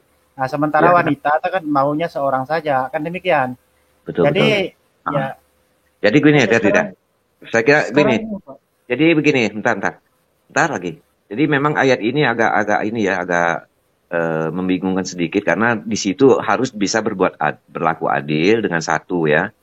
Kalau tidak ya satu saja. Tapi ayat lain ya QS 4 pasal 129 itu Allah Subhanahu wa taala memperbolehkan karena memang manusia tidak bisa berbuat adil katanya begitu. Nah, saya kira cukup, enggak apa-apa Ditya, masalahnya kita diskusi ya mungkin biar pemirsa yang mendengarkan begitu. Ya. Oke, terima sekarang kasih. Bang Aditya bertanya dengan Pak Kasih Karunia 5 menit. Oke, begini. Oke, sebelum saya bertanya mungkin saya jelaskan dengan Sunnah Rasul juga ya. Karena beliau juga seorang tauladan ya, suri tauladan yang menjadi panutan bagi seluruh umat manusia ya. Karena memang seorang tauladan itu ya pasti harus mengalami semuanya kan, harus pernah harus pernah melakukan semua hal yang diatur dalam Islam itu tadi. Nah, misalkan begini, kalau yang mau menikah dengan satu istri saja atau monogami, maka tirulah beliau dengan istri pertamanya ya kan, karena beliau itu monogami itu lebih dari 20 tahun kan demikian. Makanya bagi yang punya istri satu saja ya ikutilah beliau dengan istri pertamanya. Dan setelah istri pertamanya wafat baru beliau itu berpoligami gitu loh kan. Nah, kalau bagi yang poligami mau berpoligami ya tirulah beliau ketika hidup semasa poligami. Itunya baru namanya panutan, harus pernah mengalami semuanya kan demikian. Kalau pertanyaan saya ke Bang siapa itu tadi? Ya, Kasih Karunia. Ya. Pertanyaan saya tuh ya simpel aja sih sebenarnya. Ya, pertanyaan saya itu kan ada konsep kan ini kan temanya kan berkaitan dengan keselamatan kan. Kalau kita merujuk ke perjanjian lama itu terutama di Yesaya 45 ayat 21 ya, di situ dikatakan bukan aku Tuhan, tidak ada yang lain kan, tidak ada Allah selain daripadaku. Allah yang adil dan juru selamat, tidak ada yang lain kecuali aku. Akan jelas kan di situ tidak ada menyebut nama Yesus karena memang Yesus belum lahir juga kan. Ya, terus di Yesaya 49 juga ayat 26 juga dikatakan hampir mirip. Supaya seluruh umat manusia mengetahui bahwa aku Tuhan adalah juru selamat dan penebusmu yang maha kuat, Allahnya Yakub, ya kan? Allahnya Yakub berarti lagi-lagi di sini mengatakan Yesus juga kan belum lahir kan? Nah, jadi belum ada komparasinya dengan perjanjian baru kan demikian. Nah, di Hosea juga ayat 13 ayat 4 itu tetapi aku adalah Tuhan Allahmu sejak di tanah Mesir, engkau tidak mengenal Allah kecuali aku dan tidak ada juru selamat selain aku. Nah, ini kan sesuai dengan tema kita hari ini kan, masalah keselamatan. Ya, enggak apa-apa. Kalau masalah jadi yang ingin saya tanyakan di sini itu di perjanjian lama itu kan tidak ada bahwasanya juru selamat itu akan berwujud seperti manusia gitu loh. Di situ hanya disebut Tuhan Allah saja. Sementara Yesus kan manusia. Kan demikian, Bos. Oke, saya jawab ya. Jadi mungkin membuka ayat kita waktu tidak cukup lah ya. Itu ada ayat yang mengatakan di Keluaran itu ada ya. Itu dikatakan bahwa terhadap namaku belum kunyatakan ya. Kemudian ada ayat di Yesaya juga 43 itu. Nah, itu dikatakan bahwa dialah aku, gitu kan. Bahwa juru selamat, satu-satunya juru selamat itu siapa, ya. Yaitu Yahweh, gitu ya. Nah, kemudian di perjanjian baru, nanti juga bisa tertulis juga bahwa tidak ada nama lain yang diberikan di bawah kolong langit itu selain Tuhan Yesus Kristus. Artinya apa? Memang dulu tidak ada namanya, belum dinyatakan. Hanya Yahweh, aku adalah aku, ya, akulah dia, ya.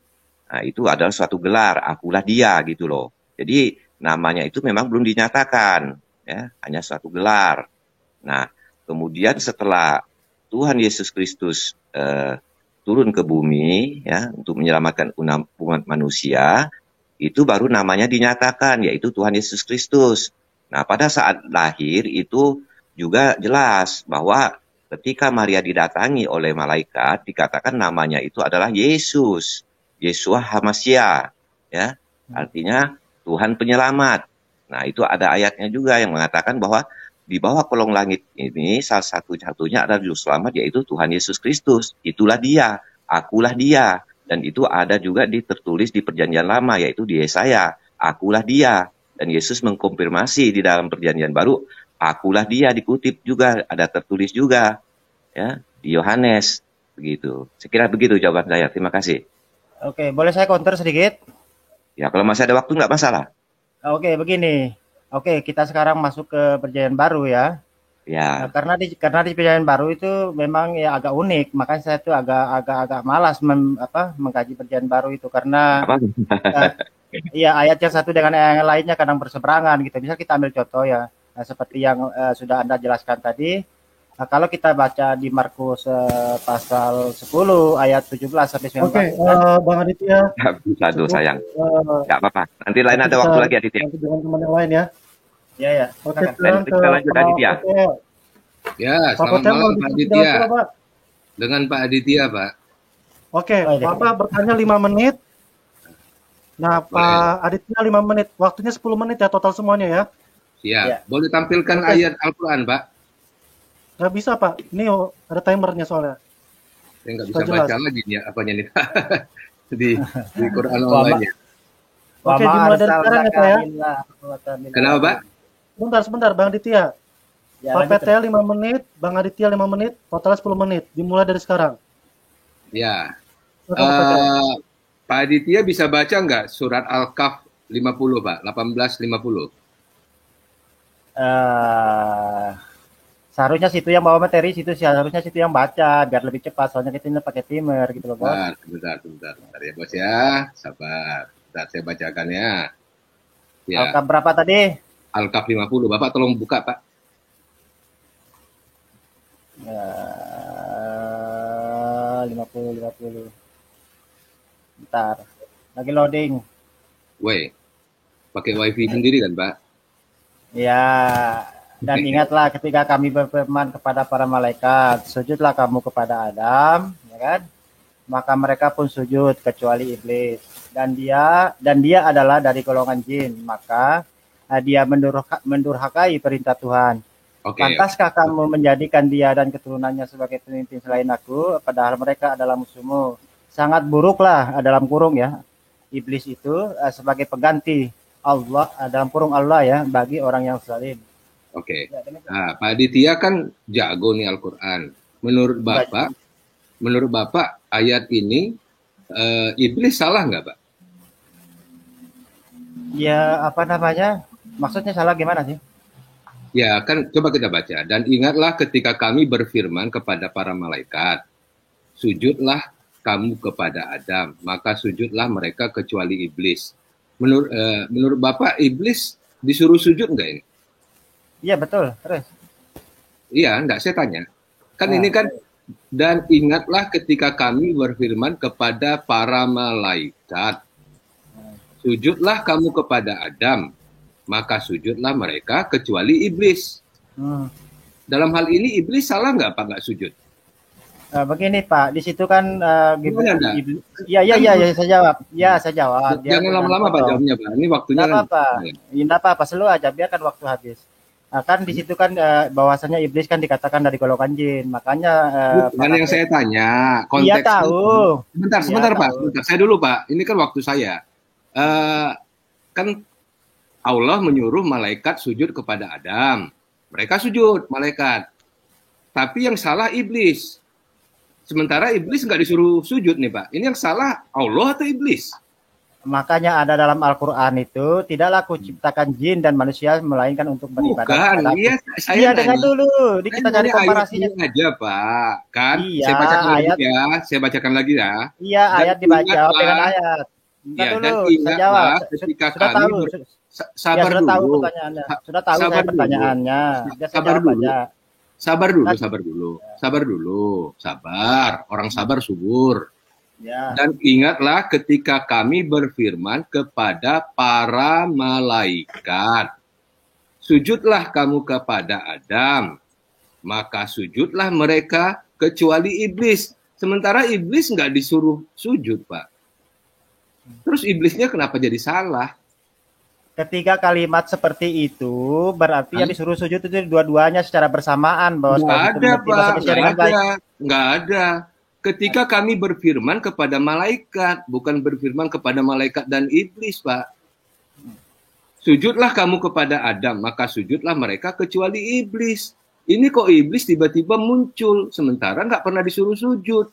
Ini yang salah iblisnya atau Allahnya? Kan itu, Pak.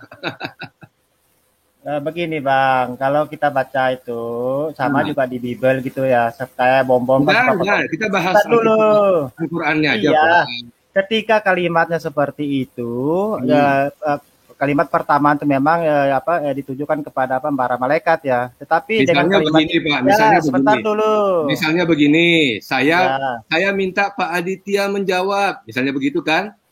Tapi Pak KC tidak menjawab. Yang salah Pak KC, bukan Pak Aditya.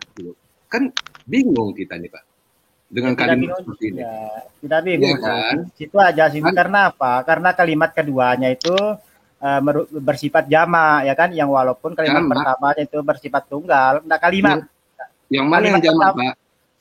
Yang keduanya. Maka sujudlah iblis tadi. Maka sujudlah iblis tadi itu kan. Mana ada sujud iblis Pak? Sujudlah kamu kepada Adam. Maka sujudlah mereka kecuali iblis.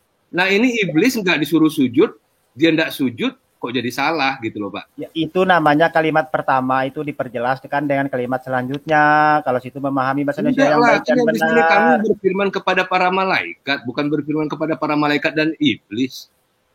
Oke. Karena saya begini, saya kasih analogi situ ya. Saya punya dua anak. Saya punya dua anak misalkan, namanya si A dengan si B. Saya berkata kepada si B, "Hei B, pergi ambil air sana." Karena adikmu tidak mau berangkat. Nggak ada adikmu tidak mau berangkat. Hai B, pergi ambil air sana. Si B-nya ambil air. Bahasa itu berkaitan. Kalimat pertama dengan kalimat kedua itu pasti berkaitan satu sama lain, Bos. Cuma itu aja yang nyungsep pikirnya. Mana ada berkaitan, Pak? Yang disuruh malaikat. Itu saya kasih analogi tadi ya. Kalau selesai. Ya. Sekarang waktunya Bapak bertanya, silakan. Silakan. Ya, giliran saya bertanya. Nah, situ ini, oke, saya lanjut ke pertanyaan tadi dari Bang tadi ya, saya lanjut ya, bahwasanya masalah keselamatan tadi kan, karena memang temanya keselamatan kan. Sementara di Perjanjian Baru di situ di dalam Markus pasal 10 ayat 17 sampai 19 kan dikisahkan seorang bertanya kepada Yesus ya, kan demikian Markus berapa tadi Pak? Ya, Markus 10 pasal 10 ayat 17 sampai 19. Bentar, Markus 10 ya, ayat 17 sampai 19 kan dikisahkan seorang bertanya kepada Yesus, kan demikian? Atau saya baca aja biar situ cepat dapat poinnya. Ya, nah, di situ kan dikatakan muridnya kan bertanya kan, "Guru yang baik, apa yang harus kuperbuat untuk memperoleh hidup yang kekal?" Ya kan? Jawab Yesus, "Mengapa kau katakan aku baik?" katanya kan. "Tak seorang pun yang baik selain daripada Allah saja." Kan demikian.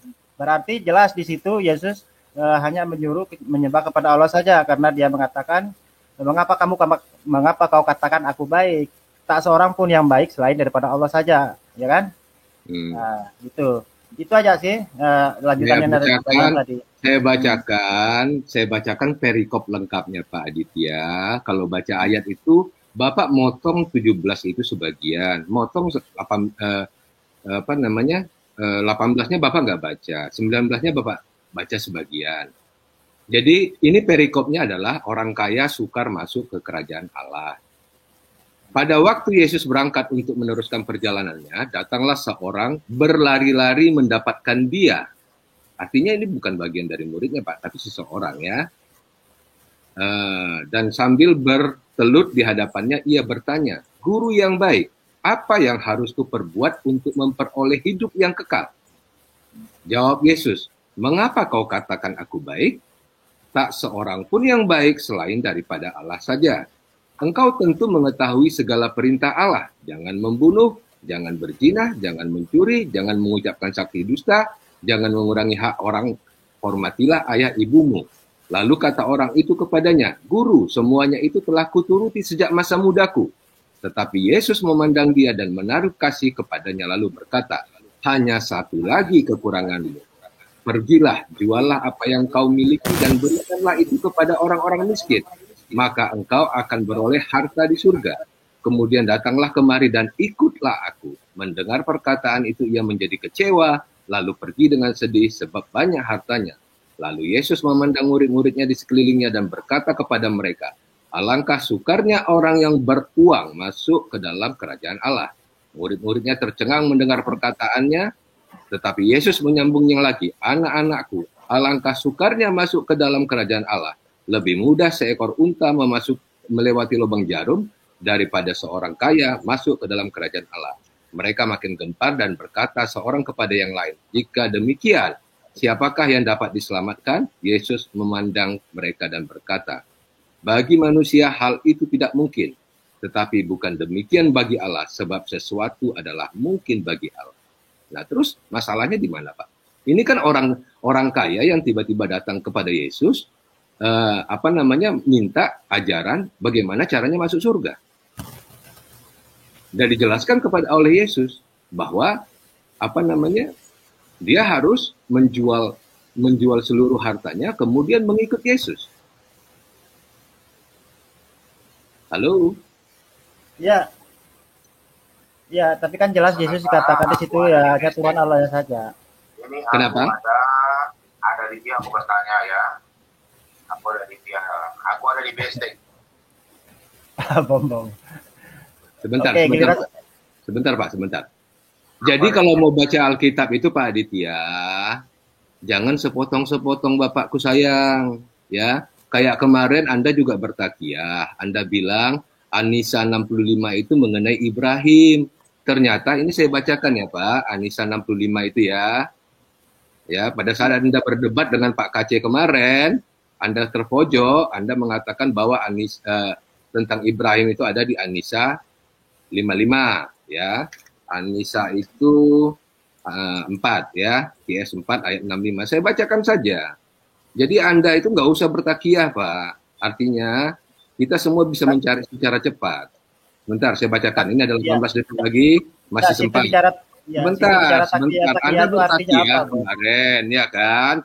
Anda mengatakan bahwa QS 465 itu adalah tentang Ibrahim.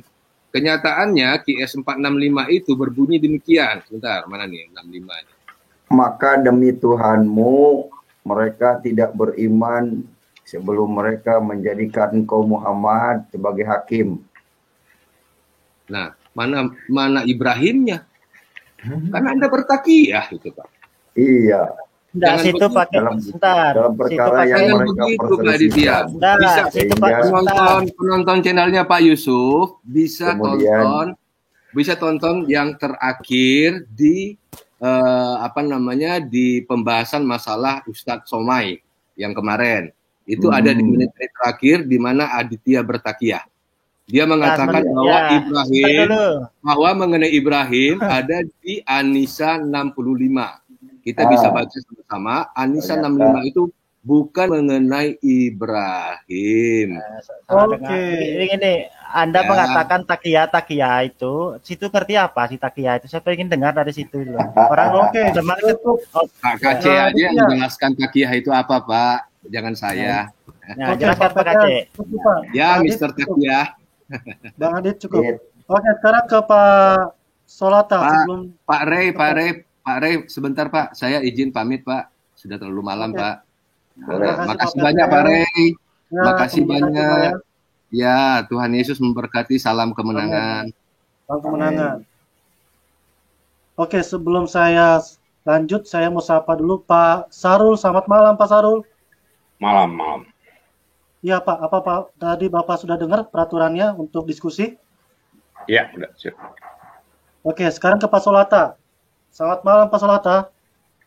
Ya, selamat malam saudara-saudaraku Pak Rai. Selamat malam. Bapak mau diskusi dengan siapa Pak? Ada Pak Sarul. Saya mau begini Pak Rai. Ya. Nanti ya masalah tadi keselamatan itu Aditya nggak paham ya masalah keselamatan dalam kitab Yesaya. Dia nggak percaya bahwa kitab Yesaya dalam Yesaya 41 pakai timer dong, pakai timer, sabar dulu. Ya tunggu. Sebelum saya bertanya enggak. Jadi gini, malam ini saya nggak bahas tadi Pak Kasih Karunia sudah sampaikan ya. Aduh ribut Siapa ya ribut. Jadi gini, malam ini Saya nggak bicara masalah keselamatan yang seperti Aditya, karena tadi biar Aditya mau dijelaskan juga, tetap blank ya. Jadi tadi Pak Kasih Karunia sudah sampaikan, teman-teman lain sudah. Nanti ada waktu kita berbicara. Cuma kemarin saya mau masuk, nggak bisa masuk. Nah, yang saya mau tanyakan, kita mulai ya. Oke, kita mulai ya. Ya, oke, mulai. Jadi gini, saya mau tanya, kemarin kan Aditya bertanya sama teman-teman. Dalam Yesaya 66 ya, ayat 17 ya? Ya. Aditya? Oke. Ya. Jadi begini, masalah babi, kita bicara babi ya. Kalau bicara babi, makan babi, ya. Kemarin saya ingin masuk tapi saya jaringan kurang bagus. Ya, itu Anda bacakan di Yesaya 66. Saya mau tanya sama Aditya paham nggak tentang di Alkitab itu perjanjian lama, ada berapa hukum yang mencatat di dalam situ? Hukum apa saja? Jawab cepat. Hukum Taurat itu 10 hukum. Nah, sudah kamu nggak paham. Jadi begini Aditya, dalam perjanjian lama, ya, dalam perjanjian lama, di dalam hukum Israel ya, dalam Al-Katabiyah, ya, hukum itu terdiri dari 3, ya. Hukum moral adalah hukum yang tidak bisa berubah sama sekali. 10 hukum perintah Allah, ya. Elohim, itu yang tidak dilakukan oleh nabi di luar bangsa Israel, termasuk nabi Anda. Minta maaf ya. Yang kedua, hukum seremonial, hukum yang hanya berlaku sementara.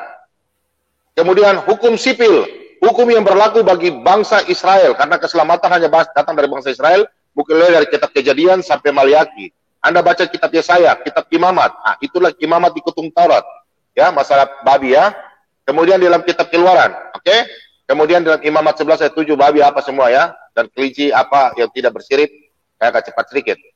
Anda katakan di dalam Yesaya 66 ayat 17, oke, babi yang menjijikan. Anda harus pahami. Saya tanya Anda, apakah di dalam 10 hukum perintah Allah, ya, apakah di situ ada dilarang makan daging babi? Saya tanya Anda dulu, supaya saya lanjut. Supaya Anda setuju. Setuju dulu kan? Ya, di perjanjian lama itu dia saya dengan tegas dikatakan babi itu. Enggak. Ya, sudah saya tahu itu Yesaya itu perjanjian. Anda harus baca perikopnya baik-baik dulu. Saya tanya, di dalam 10 hukum perintah Allah, itu Yesus saja nggak hilangkan, hanya menggenapi. Dalam Matius 22 ayat 37 sampai 40. Sekarang saya mau tanya sama Anda, apakah hukum 10 hukum perintah Allah itu ada disuruh dilarang makan daging babi? Nabi Musa? Begini, Bom, apakah perpuluhan di perjanjian lama itu hukum seremonial juga, Bom? Sabar dulu sebentar. Itu hukum perpuluhan itu dikhususkan untuk diberikan perpuluhan untuk suku Lewi. Jangan kita masuk situ, nanti saya jelaskan Anda lebih bingung. Kita bicara babi dulu. 10 hukum Tuhan, perintah Allah. Apakah di situ ada dilarang makan daging babi? Cepat dong. Iya, tidak masuk. Tidak ada ya? Tidak ada ya? Ingat, itu berarti hukum moral. Hukum moral orang Kristen tidak pernah hilangkan. Sudah digenapi dalam Matius 22 ayat 37, saya sudah jelaskan. Oke? Sekarang hukum seremonial. Hukum seremonial adalah hukum yang hanya berlaku sementara. Oke? Paham? Kalau tidak paham nanti saya jelaskan. Karena tidak ada namanya hukum dalam 10 hukum perintah. Kemudian hukum hukum sipil. Contoh, saya tanya Anda, apakah Anda mau berlakukan seperti ini? Hukum mati, balas mati, darah ganti darah, gigi ganti gigi, ya, kepala ganti kepala, mencuri, tangan dipotong. Apakah Anda mau hukum orang Israel punya perjanjian lama? Tentu tidak mau. Ya, dengar dulu, Bom. Begini. Ya, nanti Anda silakan. Giliran saya lagi, Bom. Oke. Saya tanya dulu, Anda jawab. Kira-kira bagaimana? Anda paham? Sudah paham? Sudah? Oke. Nah, sekarang kalau Anda tahu paham, babi tidak termasuk dalam makanan babi, tidak masuk dalam 10 hukum perintah Allah, jangan Anda sok pintar. Ya, jadi Anda harus pahami, baca Alkitab, jenis perikopnya apa yang Pak Aceh sampaikan. Ini. Sekarang saya tanya, kamu mau jelaskan masalah makan babi dan haram, mau ikut mana? Tuhan Yesus atau bukan? Kalau mau ikut Tuhan Yesus, saya baca dari kitabnya tentang perkataan Yesus. Dari Injil mana? Anda mau saya sebut dari mana? Matius. Oke, giliran saya lagi ya. Oke, begini. Ya, boleh. Nah, tadi kan Bom mengatakan 10 perintah hukum Taurat tadi kan tidak termasuk makan babi kan? Kan demikian. Nah, oke. Tetapi bagaimana dengan Matius 5 ayat 19 sampai 20? Saya baca Bom ya biar Bom dengar. Nah, karena sudah pernah kita bahas. Gini. Matius 5 ayat 17 sampai 19 ya. Itu sudah jalan. Salah, biar saya baca, Kalau Matius berapa? Matius berapa? Matius berapa? Karena itu siapa yang meniadakan salah satu perintah hukum Taurat sekalipun yang paling kecil dan mengajarkan demikian kepada orang lain, ia akan menduduki tempat yang paling rendah di dalam kerajaan surga. Tetapi siapa yang melakukan dan mengajarkan segala perintah-perintah hukum Taurat, ia akan menduduki tempat yang tinggi dalam kerajaan surga. Maka aku berkata kepadamu, jika hidup keagamanmu tidak lebih benar daripada hidup keagamaan ahli-ahli Taurat dan orang-orang Farisi, sesungguhnya kamu tidak akan masuk ke dalam kerajaan surga, Bom. Ya sudah. Kamu ambil dari Matius toh? Ya? Iyalah. Matius 5 toh? Karena kamu belum paham. Oke, Matius, kamu belum paham itu. Kan saya sudah jelaskan kemarin di Matius 22 ayat 37 sampai 40. Nah, sekarang kamu ambil Matius 5. Sekarang saya baca ya di Matius 15. Oke? Matius 15. Ini kata Yesus loh. Matius 15 sampai 20. Saya baca ya. Nih. Ayat 16 saja. Jawab Yesus. Kamu bertanya, makanya Yesus jawab. Jawab Yesus. Kamu pun masih belum dapat memahaminya. Aditya masih pun belum dapat memahaminya. Tidakkah tahukah kamu bahwa segala sesuatu yang masuk ke dalam mulut, turun ke dalam perut, lalu dibuang ke jamban? Tetapi apa yang keluar dari mulut berasal dari hati, dan itulah yang menajiskan orang. Karena dari hati timbul segala pikiran jahat, pembunuhan, perzinahan, pencabulan, pencurian, sumpah palsu, dan hujat. Itulah yang menajiskan orang. Tetapi makan dari tangan yang tidak dibasuh tidak menajiskan orang. Jadi itu ya. Kemudian saya baca lagi. Terus, tar dulu. Waktu sudah sedikit tadi.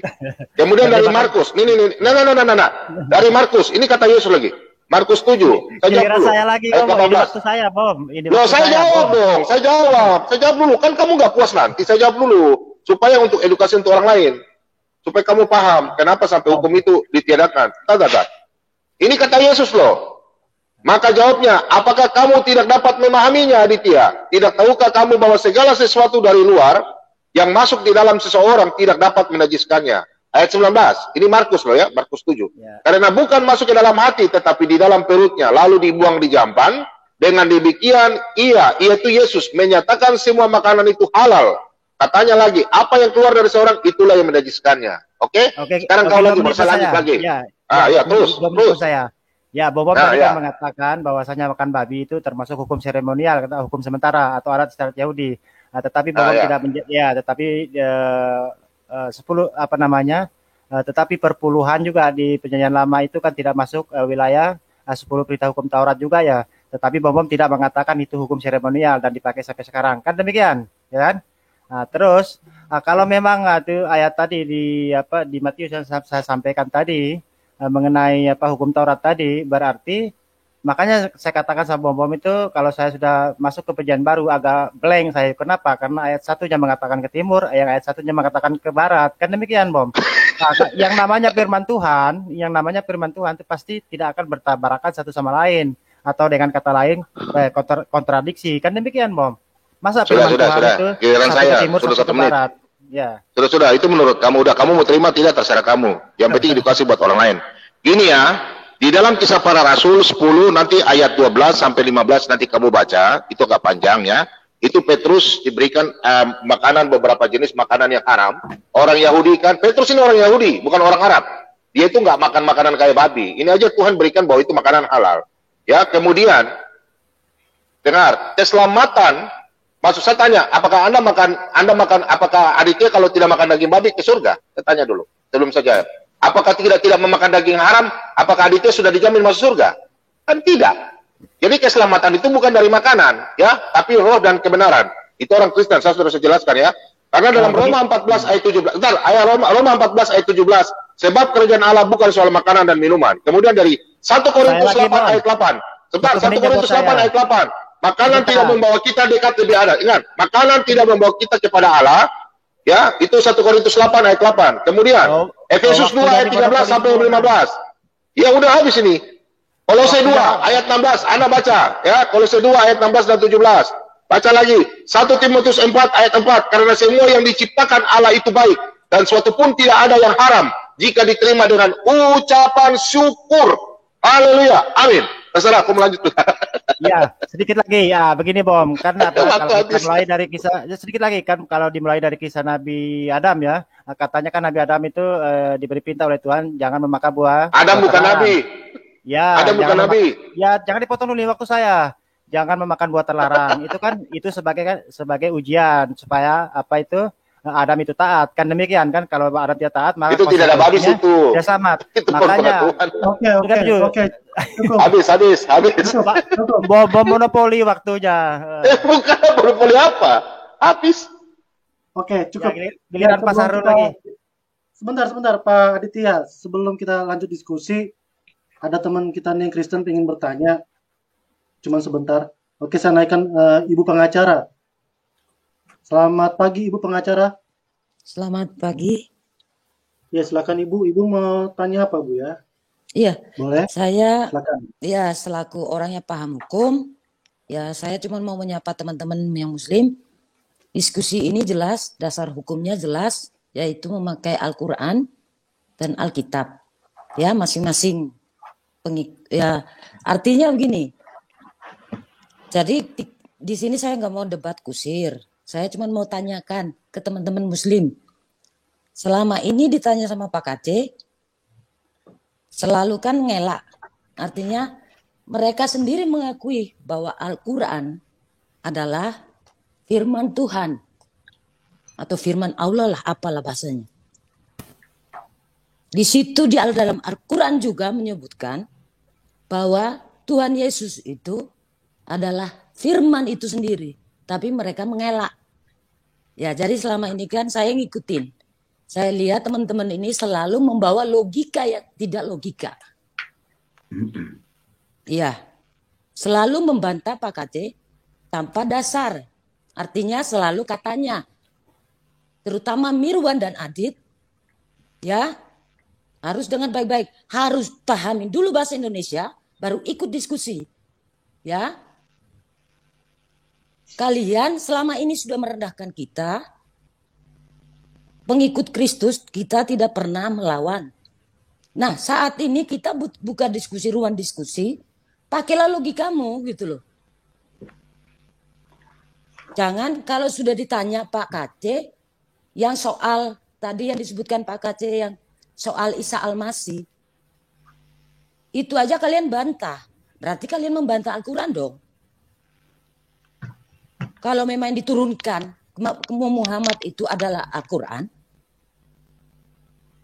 Terus kenapa harus ada hadis? Ya, boleh saya jawab, Mbak? Silakan. Biar saya dulu. Oke, ya, sebentar aja Pak Sarul. Habis itu silakan Pak Sarul jawab ya. Oke ya, sedikit aja saya. Begini Mbak, yang Singkat jadi aja masalah. ya, Pak. Oke, singkat aja ya. Yang jadi masalah tuh di sini Mbak ya. Dalam keyakinan Kristen itu Tuhan itu kan wujudnya roh Mbak. Itu satu perlu dicatat ya. Ini yang membuat diskusi ini tidak ketemu ya kan. Sementara dalam Islam itu Tuhannya orang Islam di dalam Al-Quran surat An-Nas itu Tuhan kami itu tidak ada yang setara dengannya, tidak menyerupai makhluknya. Dia tempat bergantung segala sesuatu, dia tidak beranak dan tidak pula diperanakan, ya kan? Itu satu.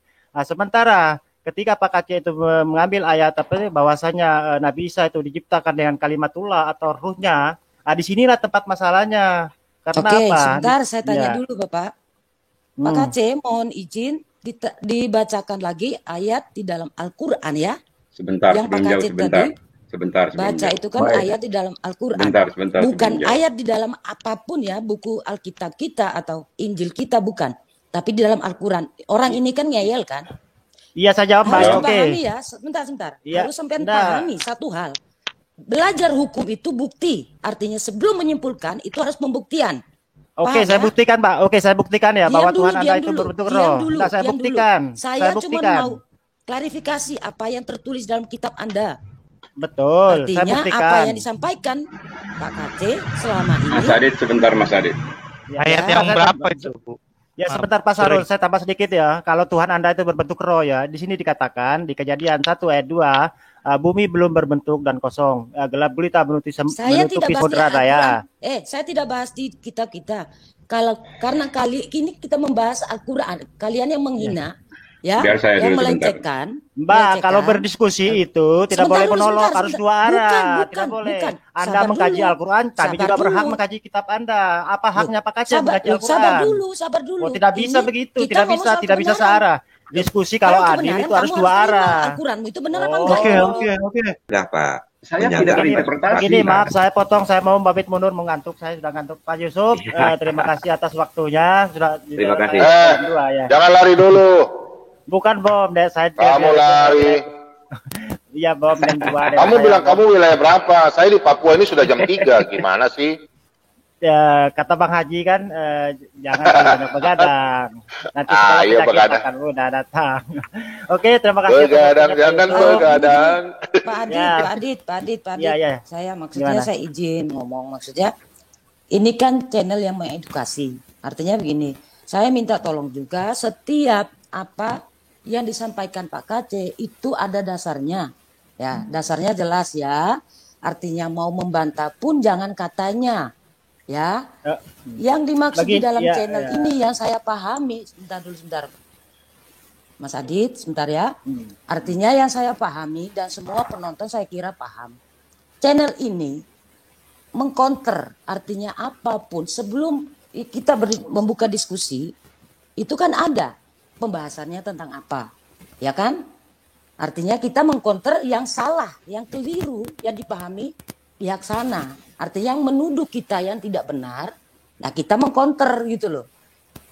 Nah, kalau dikasih tahu sama Pak KC soal ada dasarnya itu, saya dukung sekali Pak KC. Saya juga siap membela Pak KC, ya. Artinya Pak KC apa yang disampaikan selama ini dalilnya semua itu berdasarkan fakta. Artinya semua tertulis. Nah, bukan untuk dibantah enggak, Pak. Tapi tolong dipahami bahasanya. Kan disuruh bahas. Ya, mana orangnya? Hilang. Tes 1, 2, 3. Ya itu tadi sudah saya katakan bahwasanya memang ini tidak bisa diperdebatkan. Karena apa? Mulai dari pemahaman dan mulai dari Nabi Adam sampai apa itu konsep ketuhanan itu sudah berbeda. Ketika dicari komparasinya dengan Tuhannya orang Islam itu tidak ketemu. Makanya begini loh. Kalau kalau Tuhan pakai Adam bukan nabi, jangan ngawur. Adam bukan nabi. Orang Yahudi tidak mengenal Adam nabi. Sebentar. Nabi katakan, umatnya siapa? Orang Yahudi tidak mengenal Adam nabi. Jangan potong dulu, Bom. Solata, sebentar. Ya, silakan Pak Kasih Karunia. Aduh, oke saya ngantuk. Jadi begini, kata Aditya juga benar ya, kita diskusi ya oke. Jadi jangan terlalu panjang lah. Mengenai Pak Saru tadi, saya konfirmasi dulu mengenai Pak Mirwan tadi. Itu sudah clear Pak ya. Itu maksudnya bodoh di situ, Bapak coba pahami baik-baik dulu. Bodoh bukan orangnya Pak. Maksudnya dalam hal memberikan opini, bukan opini ya, membaca literatur. Kita kan di sini dia bilang kan dia sarjana hukum. Sarjana hukum oke, secara hukum, proses hukum, membacakan suatu literatur, murni membacakan literatur, itu memang tidak salah Pak. Ya. Tetapi di sini kita bukan menjalani suatu proses hukum. Kita beropini dan berdiskusi. Nah, hendaknya kita secara elegan begitu kalau diskusi. Menyajikan data-data yang memang sudah dapat dibuktikan kebenarannya. Sehingga kita tidak dikatakan menyajikan suatu bukti, suatu literatur yang salah. Sehingga kesalahan itu dapat dikatakan tolol begitu loh. Jadi jangan sampai kita dikatain tolol supaya bahan yang kita sajikan itu valid, sudah dikonfirmasi kebenarannya. Sehingga kalau dibantah oleh teman-teman tadi bahwa nama pendetanya tidak tercantum di situ. Nah, jadi ketololan di situ, maksudnya di situ mungkin ya, itu adalah ketololan terhadap bukan orangnya Pak ya, sikap menyajikan data itu gitu loh. Ya, tapi memang pelajaran juga bagi kita ya untuk kedepannya ya, memang kita lebih elegan lah dalam berdiskusi ya, untuk supaya jelas kata-kata Ya, itu saya kan. paham Pak Nah, Kasih. gitu. Saya Terima paham kasih Pak Pak ya. Kasih. Nah, Ya, saya paham. Saya tadi sudah mengatakan, saya tidak ingin mengatakan bahwa narasi yang disampaikan oleh Pak Mirwan tadi benar adanya. Tapi konteksnya bukan itu. Lebih kepada konteks bagaimana dia berbicara atas izin tuan rumah. Itu konteks saya. Bukan benar dan salah apa yang dibacakan. Jadi begini Pak, pada saat dia minta izin, itu kan tuan rumah belum tahu Pak apa yang mau dibicarakan. Jadi Enggak Pak, begitu. pertanyaan Jadi tadi kan makanya ditanya mau teman-teman baca apa? potong Saya begitu. mau baca tentang Tapi Ustadz kalau Bapak ini. menyalahkan Yusuf, Pak Yusuf juga nggak bisa disalahkan karena Saya tidak kalau pernah menyalahkannya. seperti tadi Bapak katakan, Faktanya Pak Yusuf gitu. memberi ruang bicara gitu loh Pak. Ya Bapak kan bilang yang kalau mau bilang tolol ya Pak Yusuf lebih tolol kan begitu. Nah, Karena sebenarnya yang memberi izin Pak Yusuf. ya nggak tepat juga Pak karena pada saat Pak Yusuf memberi izin, Enggak, Pak saya Yusuf bicara tidak tahu konsekuensi materi hukum yang mau Pak. dibicarakannya gitu loh Pak. Saya bicara Kira konsekuensi hukumnya setelah begitu dia Pak. bicara, baru Pak Yusuf tahu kan, makanya dipotong gitu loh Pak. Saya kira Nah, itu konteks udah yang lain masalahnya lagi. selesai Pak ya, Itu konteks yang masalahnya berbeda selesai lagi. Pak ya, mungkin kita saling koreksi aja gitu Pak. Terima kasih. Oke, baik. Oke, sekarang kita ke diskusi lagi berlanjut ya. Terasa cukup Oke. ya. Oke Pak Yusuf, saya mundur Pak Yusuf. Terima kasih Pak Yusuf atas waktunya dan teman-teman semua selamat malam. Pak Sarul, Assalamualaikum warahmatullahi wabarakatuh. Waalaikumsalam Selamat malam. warahmatullahi wabarakatuh, saudaraku. Oke, sekarang ke Iya. Pak Aceh. Silakan Pak Aceh, mau diskusi dengan siapa Pak? Baik, saya dengan Pak Sahrul. Dengan S2 saya enak bicaranya biasanya. Oke, Mohon maaf, dimulai Pak ya. mohon maaf Pak, apa namanya, kalau saya tidak ingin keluar dari konteks ya, konteks apa yang dibicarakan di sini, masalah Ustadz apa tadi? Ustadz Kainama. Ya, Ustadz Kainama. Iya. Apa konteks yang dibangun? Di dalamnya kami dikatakan yang Islam dibangunnya ada adalah jalan Ustadz keselamatan, Kainama. Kristen Gimana? tidak ada jalan. Gimana? Islam ada jalan keselamatan, ada jaminan keselamatan. Ya. Kristen tidak ada jaminan keselamatan. Mohon maaf kalau Kristen saya tidak bisa membahasnya, kalau Islam saya bisa membahasnya. Iya, kita kasih waktu 10 menit. Kalau Bapak tidak mau menjawab, tidak masalah Pak. Ya. Makanya Oke, makanya saya kasih kisi-kisi. Kalau berbicara tentang Kristen saya nggak tahu. Kalau bicara tentang Islam silakan. Baik Pak Sarul. Baik. Iya. Oke.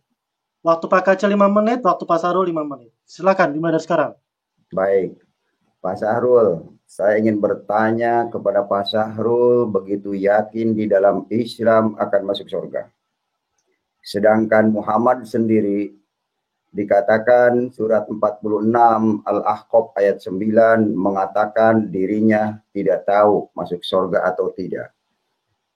Dan masuk surga manusia bukan karena amal. Nah, ini ingin saya mendengar penjelasan dari Pak Sahrul. Dan ingat Pak Sahrul, Al-Quran tidak ditentukan untuk orang Islam saja. Tapi Al-Quran adalah petunjuk hudal linnas bagi seluruh manusia. Boleh, walaupun yang sudah murtad, walaupun yang belum masuk Islam, boleh baca Quran.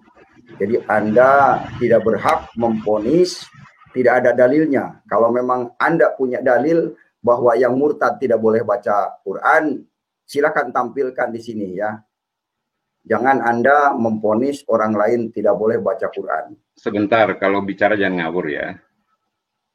Ya enggak, Anda dapat dalil dari mana kapan saya mengatakan bahwa yang murtad tidak boleh kafir nggak bisa baca Al-Quran? Kapan saya katakan itu? Al-Quran? Kapan saya katakan itu? Tadi kapan saya katakan itu? Tadi Anda mengatakan Pak Kaceh ini kan sudah keluar dari Islam, tidak berhak menerangkan Al-Quran, membaca Al-Quran. Bukan apa? kata saya. Kata siapa? Fakta Anda adalah murtadin. Iya, justifikasi Allah adalah Anda ke neraka jahanam. Paham nggak sih? Ayatnya di mana orang murtad akan masuk neraka jahanam? Baca Al-Baqarah 217. Buka. Al-Baqarah 217 baca. 217. Oke. Itu buat Anda itu silakan.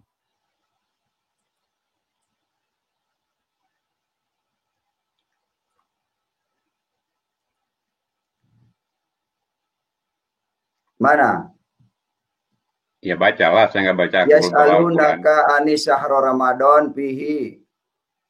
Kul kita lupihi.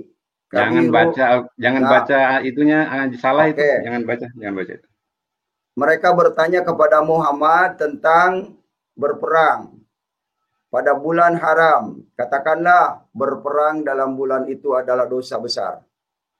Tetapi menghalang-halangi orang dari jalan Allah, ingkar kepadanya, menghalang-halangi orang masuk Masjidil Haram dan mengusir penduduk dari sekitarnya, lebih besar dosanya dalam pandangan Allah. Sedangkan fitnah lebih kejam daripada pembunuhan. Mereka tidak akan berhenti memerangi kamu sampai kamu murtad dari agamamu. Jika mereka sanggup, barang siapa murtad di antara kamu dari agamanya, lalu dia mati dalam kekafiran, maka mereka itu sia-sia amalnya di dunia dan di akhirat. Dan mereka itulah penghuni neraka. Mereka kekal di dalamnya. Siapa ini yang ngomong? Muhammad atau Allah? Siapa yang ngomong ayat ini? Iya. Pertanyaan ini, dengar dulu. Anda udah bertanya, dengerin. Saya sering katakan kepada kalian ya, sehelai ayat pun di dalam Al-Quran itu adalah firman Allah. Paham itu? Terus Anda... Jangan diulangi lagi pertanyaan itu. Iya, Anda mengatakan... Gambaran Anda, nanti ketahuan nanti siapa Anda. Ini firman Allah. Anda mengatakan ini firman Allah. Sementara Anda tahu dari mana bahwa ini firman Allah? Anda kan belum pernah ketemu Allah. Muhammad saja belum pernah ketemu Allah. Di luar rel, udah. Di luar rel. Enggak, ini menjawab ini, bukan di luar rel. Muhammad saja belum pernah ketemu Allah. Anda berani memvonis bahwa ini tahu firman definisi Allah. di luar rel itu apa? Masa perkataan Allah begini? Mereka bertanya kepadamu Muhammad tentang berperang. Tahu definisi mereka di luar rel itu apa? Mereka siapa? Ini perkataan Allah begitu. Coba yang sekolah dikit ya. Coba sadar dikit, Pak Sahrul. Anda itu mesti sadar. Tahu nggak kalimat saya tadi, definisi di luar rel itu apa? Tahu nggak? Pak Sahrul, paham nggak? Mereka bertanya kepadamu Muhammad, mereka ini siapa? Mereka ini paham siapa, nggak? Pak Sahrul? Ada yang lain nggak sih? Ini nggak nyampe ini. Enggak, Pak Sahrul, ini yang mereka paham bertanya nggak? ini siapa? Enggak, ini Allah yang berbicara atau Muhammad? Saya tanya dulu. Narasi Anda di luar rel. Paham nggak itu maksudnya? Apa itu? Paham nggak? Paham. Maksud apa? Saya bertanya kepada Anda. Loh. Perkataan Allah atau perkataan Muhammad? Kalimat saya tadi Anda paham nggak? Bahwa pernyataan Anda itu di luar rel. Paham nggak sih? Saya paham.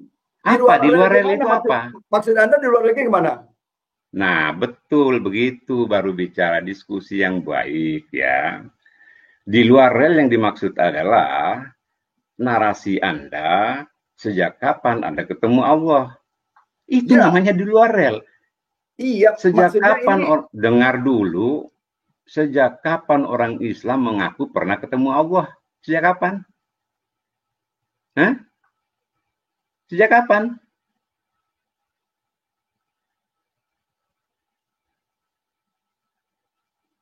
Iya, Anda memutar balik pertanyaan saya. Kan pertanyaan saya, sejak kapan umat Islam itu bertemu dengan Allah? Muhammad saja artinya tidak pernah bertemu apa? Allah. Pertanyaannya salah. Karena tidak ada satupun klaim bahwa orang Islam pernah ketemu Allah. Iya, memang jadi orang Islam kan tidak... jangan mengambil dimensi kalian. Dimensi kalian sering melihat Tuhan. Kalau kami tidak pernah, Bos. Jawabannya Pak Sahrul, berarti baik, terima kasih. umat Islam tidak pernah bertemu Allah. Muhammad sendiri memang tidak pernah bertemu dengan Allah, ya kan? Betul. Jadi Rasulullah hanya bertemu Allah pada saat di Sidratul Muntaha, itu ya. Jadi bagaimana bisa masuk surga umat Islam? Kenal Allahnya saja tidak? Ya kalau kenal beda dong. Kalau ketemu ya lain lah. Iya. Oke, udah selesai ya. Nggak usah lagi membangun pemikiran baru ya. Sekarang begini Pak Sahrul. Al-Quran percaya itu firman Tuhan. Firman Allah. kok Al-Quran itu percaya? Bentuk kalimat yang benar dong. Pak Sahrul percaya bahwa Al-Quran itu firman Allah? Yes, betul. Oke. Kalau ada surat 3 Al-Imran ayat 45 mengatakan bahwa Isa Al-Masih dekat dengan Allah, mau dipercaya atau tidak? Betul sekali. Oke. Salah seorang ya. Terus ayat 55-nya bahwa Isa Al-Masih dan pengikutnya kembalinya kepada Allah, mau percaya apa tidak? Sangat betul sekali. Oke, terima kasih Pak Sebagai Sahrul. manusia ya. Oke, terima kasih. Kalau Pak Sahrul percaya ayat Al-Quran, kalau surat 72 Al-Jin ayat 19 Muhammad dikerumunin jin, itu percaya nggak? Betul sekali. Oke, jadi Mau Muhammad dijelasin? diakui Mau ya sama dijelasin? Pak Sahrul bahwa Muhammad itu dekat dengan jin. Bu, Isa Al-Masih dekat dengan Allah. Selamat Yang- berpikir. yang mengatakan dekat dengan jin siapa? Al-Quran surat 72 ayat 19. Salah. Sobat Jin tampilkan. itu menguping tentang Rasulullah membaca sholat.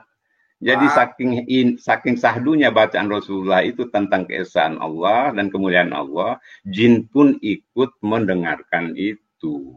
Gitu Pak Kade. Bukan itu saja, begini Pak Sahrul. Jadi ini ingin biar didengar oleh publik. Jadi gini, kalau Pak Kade Bang Rey, mengatakan tampilkan biar Pak Sahrul ini bisa baca ayat ini. Pak biar Kade, nyadar. Malam ini nggak usah Pak Sahrul biar nyadar ditampilkan. malam ini. Jadi Dari jangan awal saya beliau katakan, tanpa Pak dalil. Kade kan gitu. boleh dibaca tadi ayatnya. Pak Kade Iya. itu ahli neraka, Tampilkan udah lagi. selesai. Bang Semua Rey, tampilkan pemirsa lagi. udah paham itu. Bisa Jadi tampilkan apa nggak, Bang Rey? nggak usah ditampilkan, tidak perlu. Semua umat Islam itu udah tahu betul ayat itu. Oke. Bahwa oke. Muhammad Yaudah. membaca ayat Al-Quran, jin pun ikut menyimak bacaan itu sehingga berkerumunlah beliau di samping Rasulullah. Gitu Pak Kade. Baik. Oke. Nah, Jadi pertanyaan nggak saya perlu ke Pak saling Sahrul. mencela kita. Enggak, Saya menjelaskan Pak. saja. Saya bukan mencela Pak Sahrul. Saya mau bertanya kepada Pak Sahrul. Di mana Artinya ayatnya? pada saat saya menjawab, Anda jangan membuat konklusi, paham? Enggak. Saya mau bertanya lagi ke Pak Sahrul. Tolong jelaskan Silakan. oleh Pak Sahrul. Jadi begini, di mana ayatnya di Al-Quran bahwa Muhammad bin Abdullah Muhammad lagi. itu dekat Muhammad dengan bin Abdullah Allah? lagi. Hah? Muhammad dekat dengan Allah. Kata Muhammad aja dekat dengan Allah di mana ayatnya? Allah udah jelas akan mengatakan di dalam Al-Quran, wa ma Muhammadan illa rasul. Apa katanya? Allah sendiri memberikan jaminan bahwa beliau itu adalah seorang rasul. Tidak ada takriban, tidak ada dekat, tidak ada kata dekat di situ. Jadi jawaban Anda itu Buat apa Allah mengatakan dekat? Hmm. Jaminan Allah itu udah jelas pengakuannya. Wa ma Muhammadan illa rasul. Oke. Ya udah. Oke, nggak cukup apa-apa. ya. Oke. Lanjut. Oke, Silakan. karena Pak Sahrul nggak mau membahas Alkitab, berarti dari pihak Kristen bertanya ke Pak Sahrul ya Pak ya? Boleh, boleh. Sekarang ini terakhir ya. Ngantuk saya nih. Oke, mungkin Tapi tolong kita ya, tolong dipahami ya teknik diskusi ya. Pada saat saya menjawab, penolakan pun terjadi pada diri Anda, silakan ditolak. Tapi jangan sekali-sekali membuat konklusi terhadap syariat saya. Paham ya? Oke. Sekarang ke Pak Trupet. Ya, terima kasih Pak 10 Presiden. menit ya. Ya, enggak, saya cuma mau tanya ke Pak Mirwan tadi soal penyampaiannya. Selamat malam Pak Mirwan. Ya, malam. Ya, Pak Mirwan, saya mau nanya, tadi tujuan Bapak membacakan literatur tentang Sebentar Mas.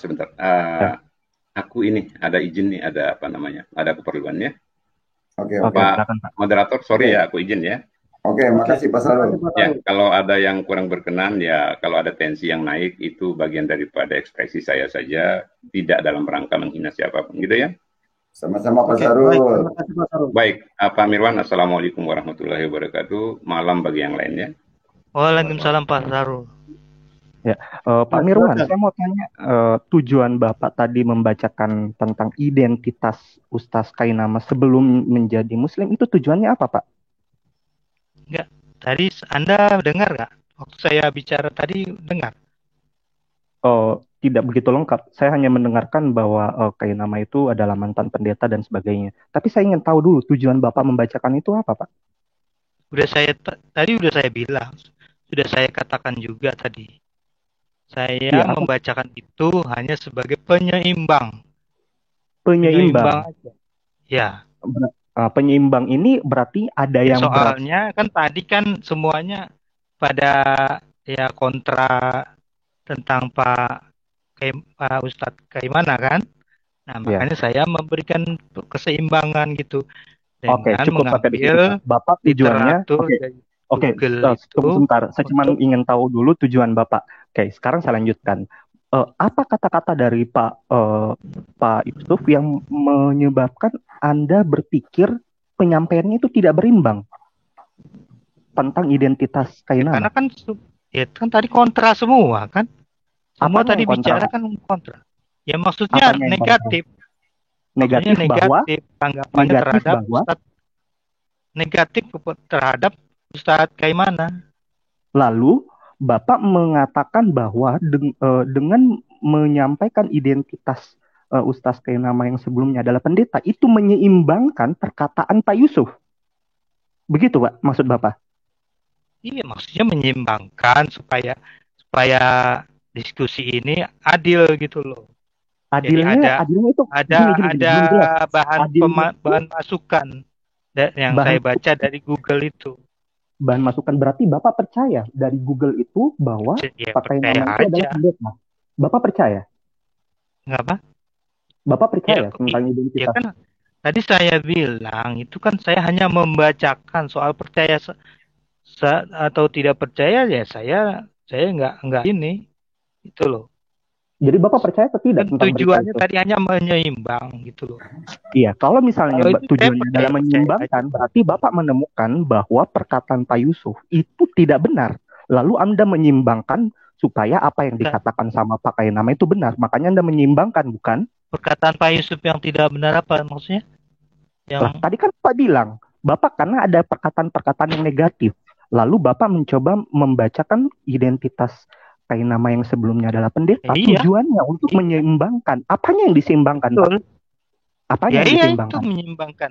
Kan pro, kan kontra. Tadi yang lain-lain juga. Poinnya apa, Pak?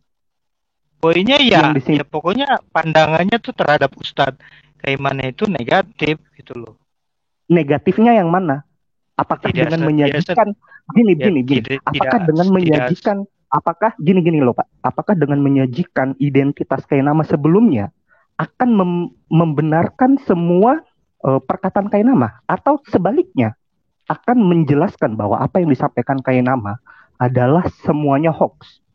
Yang mana Bapak mau seimbangkan? Apakah Kainama benar atau Kainama berkata bohong dengan menyajikan identitas Kainama sebelumnya? Menyimbangkan kontranya itu loh. Nah, kontranya yang mana, Pak? Karena Pak Yusuf kan mengatakan pandangan terhadap Ustadz Kaimana itu kan negatif gitu loh. Jadi pandangannya kan terhadap Ustadz Kaimana itu ya nggak bagus lah gitu. Negatif. Ustadz Kaimana begini kan. Tadi kan udah berarti kesimpulannya gini, kita persingkat aja. Berarti Bapak mengatakan bahwa dengan Pak Yusuf mengatakan semua yang disampaikan Kainama adalah tidak benar, lalu Bapak menyampaikan identitas Kainama sebelumnya adalah pendeta, maka otomatis apa yang disampaikan Pak Yusuf itu menjadi salah. Begitu Pak maksud Bapak? Jadi salah gimana? Ya berarti Bapak nggak paham memang. Logika Bapak memang tidak jalan ketika Bapak mengatakan bahwa dengan menyampaikan identitas Kainama sebelumnya itu akan menyeimbangkan perkataan negatif dari maksudnya Pak Yusuf. Itu aja. Itu tidak masuk logika. Oke.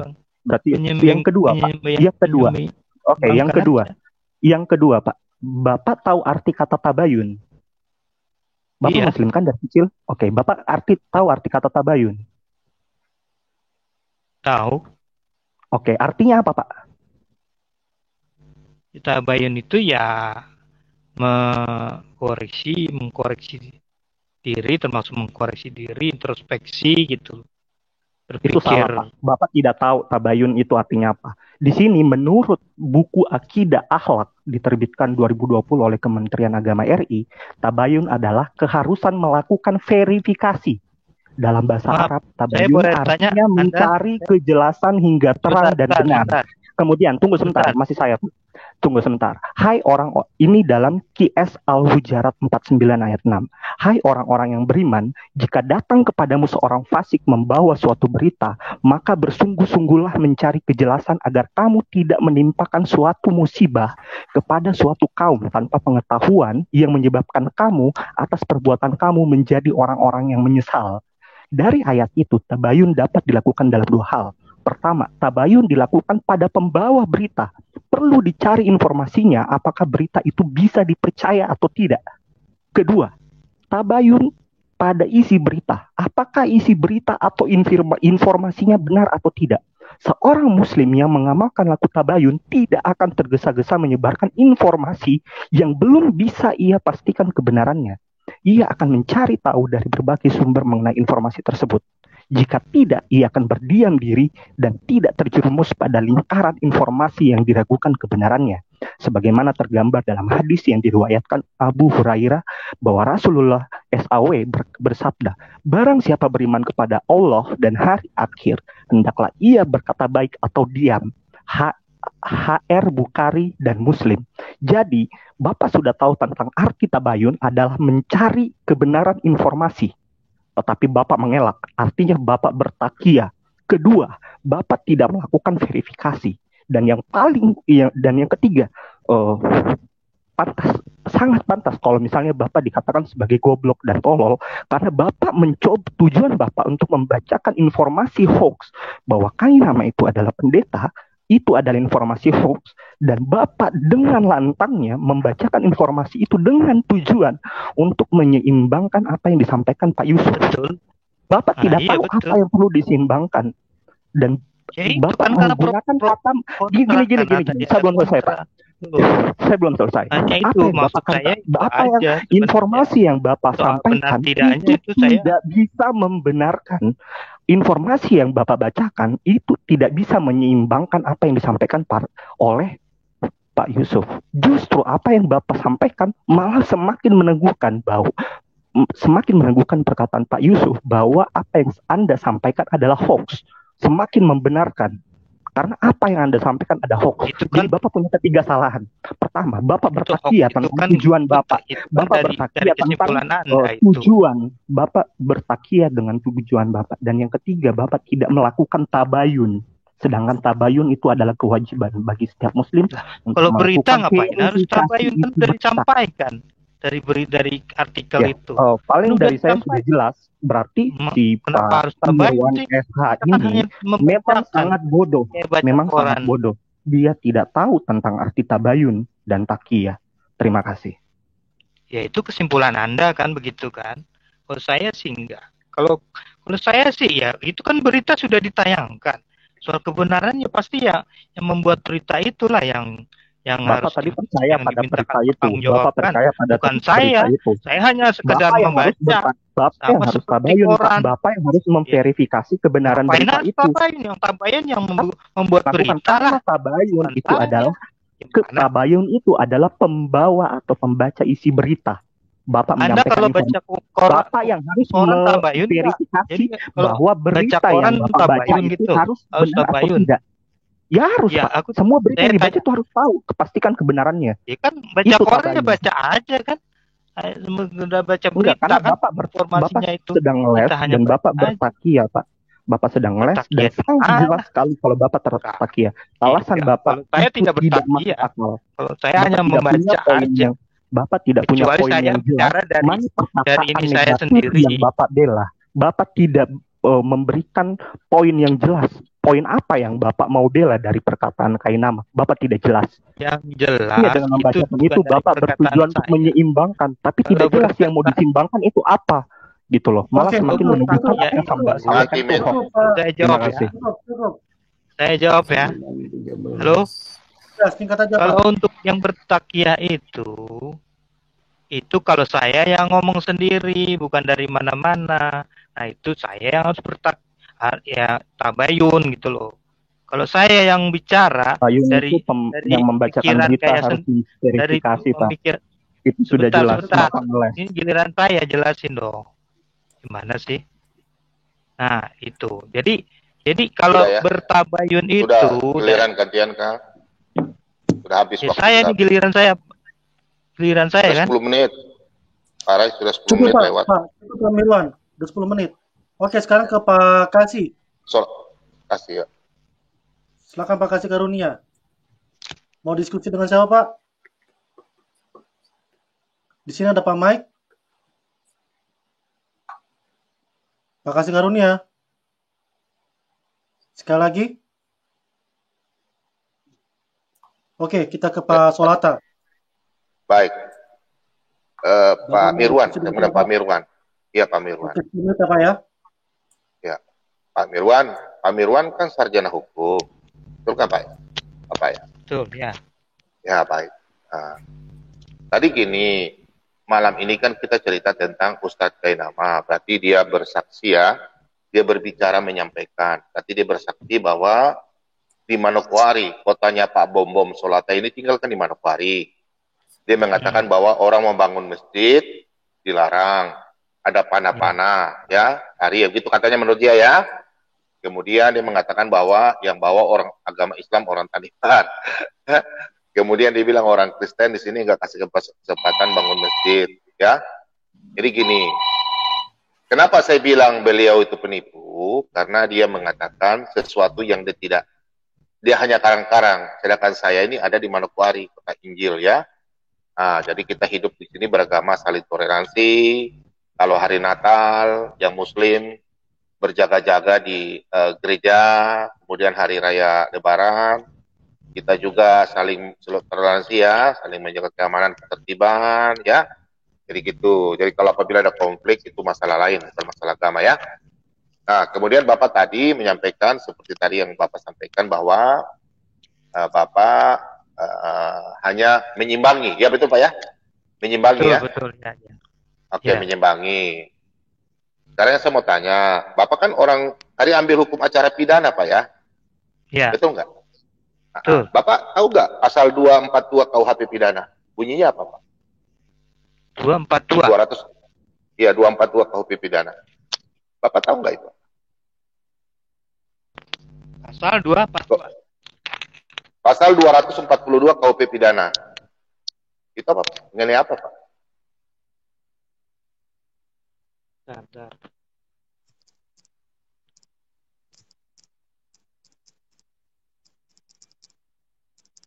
Nah, cari dulu di Google lah. Bapak bisa paham. Bentar.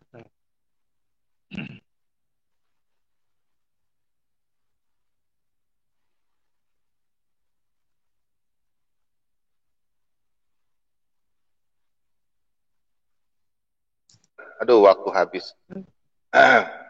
2 ya? Iya, 242. Ya. Bukan pasal 44 ya.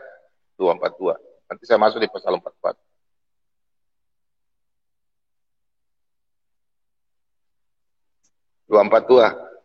Ya.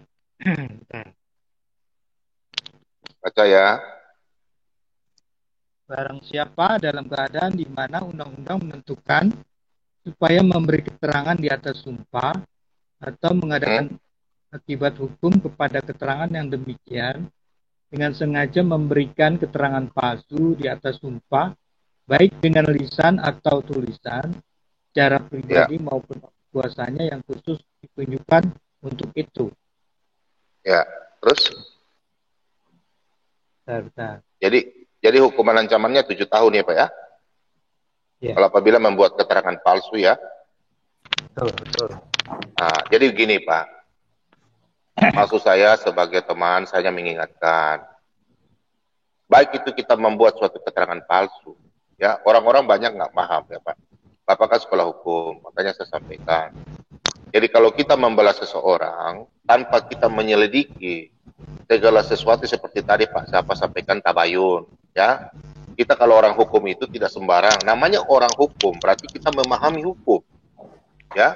Kalau kita tabayun sebagai panutan, itu kita sendiri Pak. Maaf, saya ini dulu. Sebentar. Kalau Ya sudah. tabayun Nggak usah itu, bicara tabayun lah. Nggak usah. Ya udah, bicara- nggak usah. Bapak nggak ngerti tabayun. Nggak usah. Biarkan sudah. Kita bicara hukum sekarang. Saya bawa masalah hukum. Maksudnya gini Pak, kalau Bapak orang hukum, ya kita orang hukum itu kita dihargai loh. Jadi orang lain yang tidak memahami hukum, kita yang harus memberikan contoh, ya. Ini contoh hukumnya nih, Pak.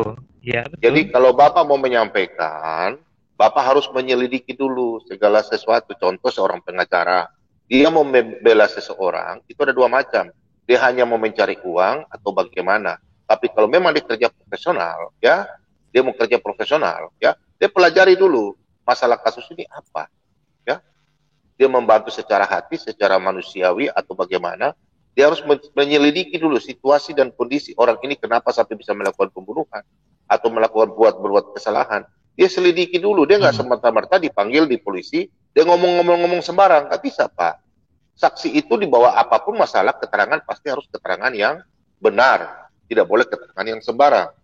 Kan Bapak kan nggak mungkin mau dibilang kan itu di pengadilan mau kan? dibilang, Itu kalau di pengadilan kan begitu. benar, Pak, pengadilan. Emangnya Bapak punya Kan sekolah kita ini nggak sarjana berbicara hukum? pengadilan.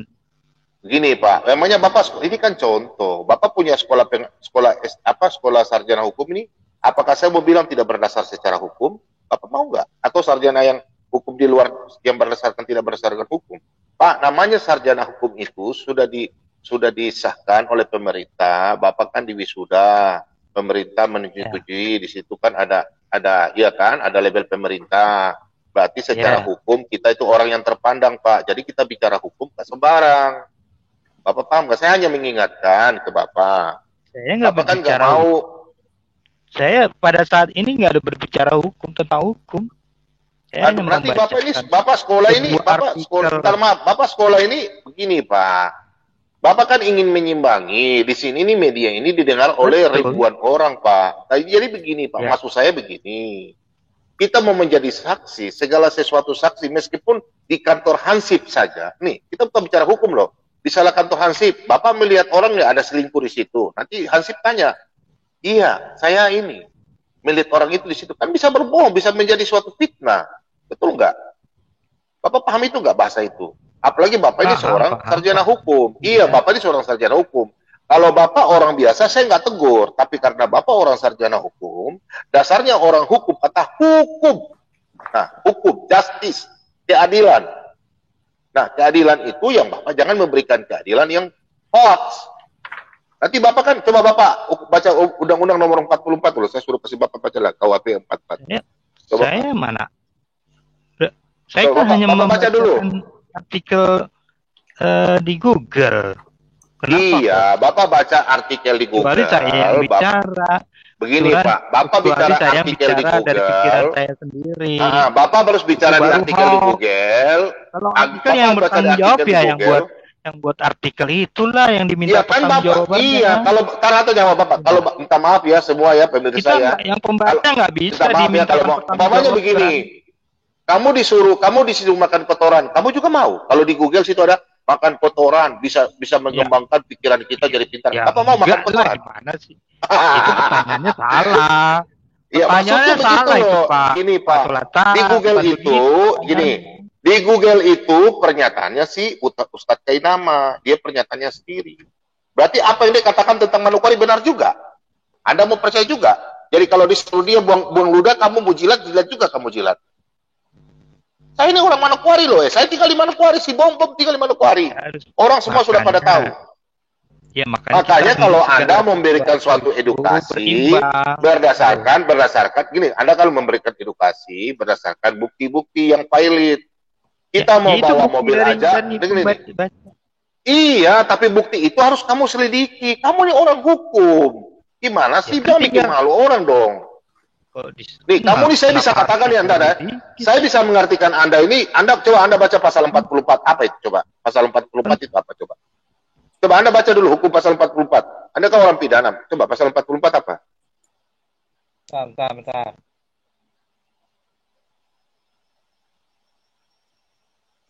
Pasal 44 buat Anda, itu apa kira-kira? Coba Anda baca.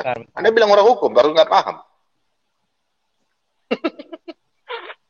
Waduh. Orang hukum ya, begini, kita orang hukum, orang ketawa itu.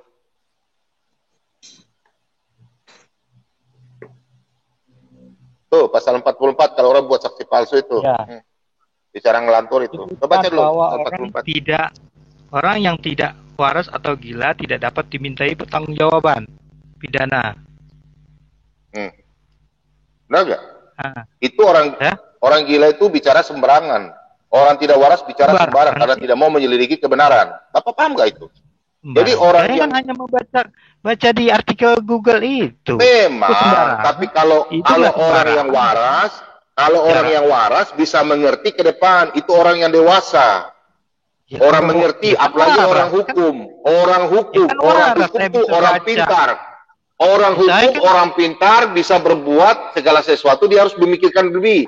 Namanya manusia diberikan akal, arifat, pikiran, semuanya diberikan. Nah itu. Bapak percuma kuliah 4 tahun setengah.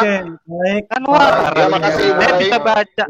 Saya bisa baca artikel itu kan berarti waras saya kan? Gimana salahnya? Kan udah saya bilang, saya hanya membacakan dari awal, saya sudah minta izin, saya hanya membacakan artikel di Google itu loh. Kok jadi masalah? Oke, cukup. Iya, Pak Mirwan, saya mau tanya ke Pak Mirwan. Sebentar Pak Aceh, sebentar Pak. Pak Aceh sebentar Pak. Saya nyalakan waktunya dulu ya supaya kalau saya ada salah, kan udah saya bilang tadi. Kalau saya ada salah, saya minta maaf itu loh. Ya kan? Kan udah clear kan? Bapak nggak melakukan tabayun, Pak. Bapak nggak melakukan tabayun.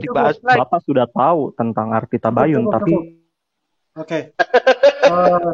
Sebelum lanjut, saya pengen ke Pak Kasih Karunia dulu. Pak Kasih Karunia. Udah ngantuk ya? Iya. Ada. Jadi sebentar ya, sebentar. Makasih kesempatannya. Jadi saya mau jelaskan dulu. Saya memang bukan orang hukum, tapi saya sendiri ya mengertilah hukum ya.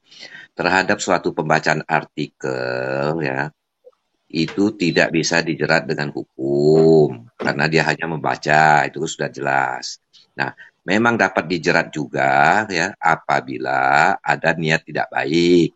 Nah, kalau sudah menyangkut niat itu hanya orang itu sendirilah yang tahu maksud apa dia membacakan artikel tersebut. Nah, betul itu. Kalau ini dikasuskan dengan masalah hukum, itu ada istilahnya adalah tabayun dulu, ya, kemudian gelar perkara, baru kita bisa tahu itu salah atau tidak. Nah, tapi kalau hanya membaca juga dengan catatan, Pak. Ya betul. Tapi kalau hanya membaca itu dengan catatan kalau itu dari mulut kita sendiri loh, dari hasil pikiran kita sendiri. Dibuktikan secara hukum. Ya betul, secara hukum sulit dijerat, itu nggak mungkin ya. Karena niat itu kan dari yang menyatakan, yang membaca kan begitu.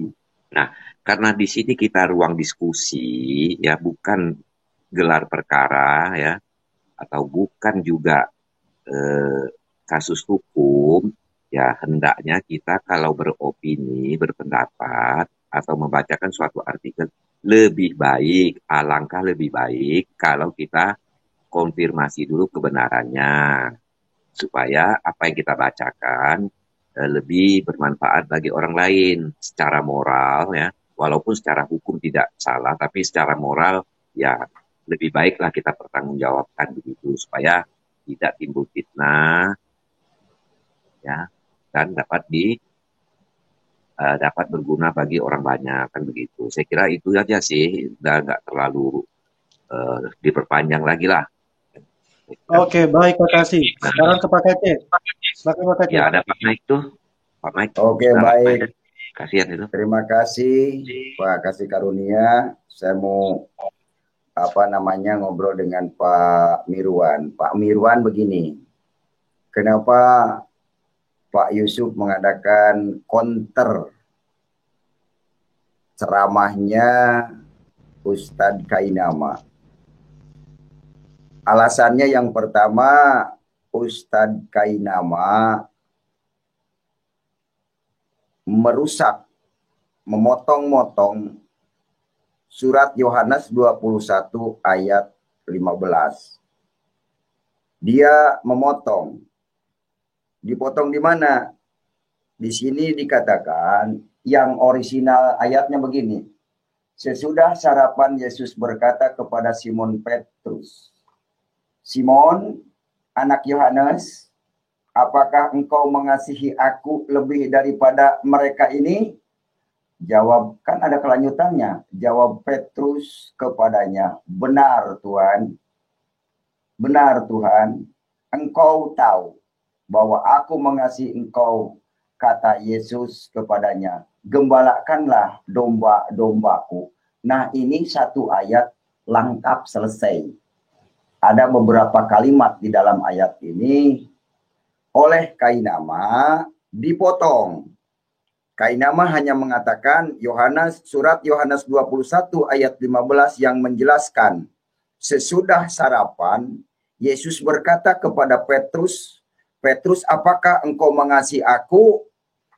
Lalu dia membuat pertanyaan. Pertanyaannya, apabila Yesus adalah Tuhan, seharusnya dia tidak makan. Langsung dia menyimpulkan, mengharuskan, mengatur Tuhan.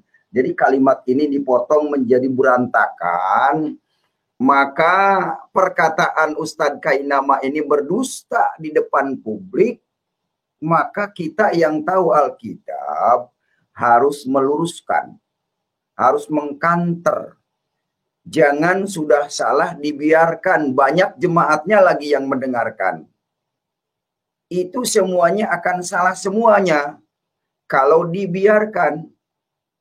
Maka kita yang mengerti Alkitab, Pak Mirwan, meluruskan Ustadz Kainama. Begitu.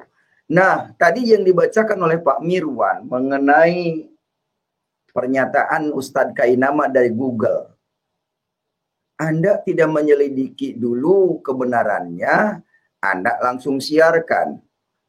Ustadz Kainama saja sudah berbohong, apalagi Anda yang tidak tahu hanya membacakan yang ada di Google. Nah, ini kesalahan fatal, ini namanya menyesatkan. Jadi memberikan informasi yang menyesatkan. Tolonglah Anda sebagai orang ahli hukum, pakar hukum, sarjana hukum, berbicaralah yang benar, ke depan dampaknya ke depan harus dipikir dulu.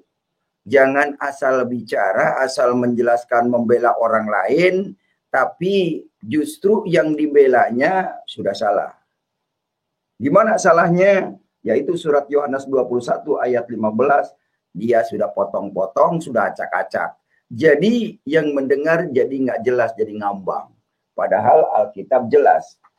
Di sini perikopnya adalah gembalakanlah domba-dombaku.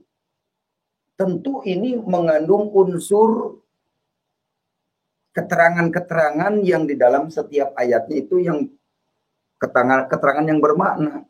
Tapi oleh Ustadz Kainama dipotong-potong ayatnya, disimpulkan sendiri sehingga ayat ini menjadi berantakan, nggak jelas kemana arahnya. Begitu. Inilah makanya kita mengkantar Ustadz Kainama itu bahwa itu adalah hoak. Dia tidak benar berbicaranya. Tidak sesuai Alkitabiah. Kita sebagai orang yang mengerti Alkitab harus meluruskan. Jangan dibiarkan. Jangan yang salah dibiarkan seolah-olah benar. Jadi pembenaran.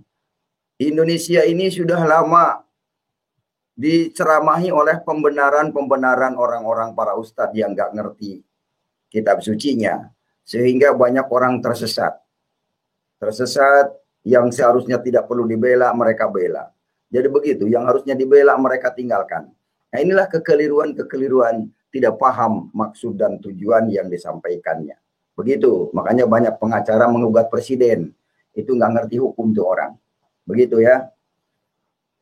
Jadi sekali lagi ke Pak Mirwan, tolong selidikilah. Baik itu ayat Al-Quran, baik itu hadis, ijma, qiyas, selidiki dulu. Jangan sampai Anda terjerumus dengan pengajaran sesat, Anda mati masuk neraka. Ini waktunya sekarang bertobat. Karena waktu hanya sebentar lagi, banyak orang yang sudah duluan melalui corona, pastikanlah hidup Anda. Karena tidak ada keselamatan lewat Muhammad.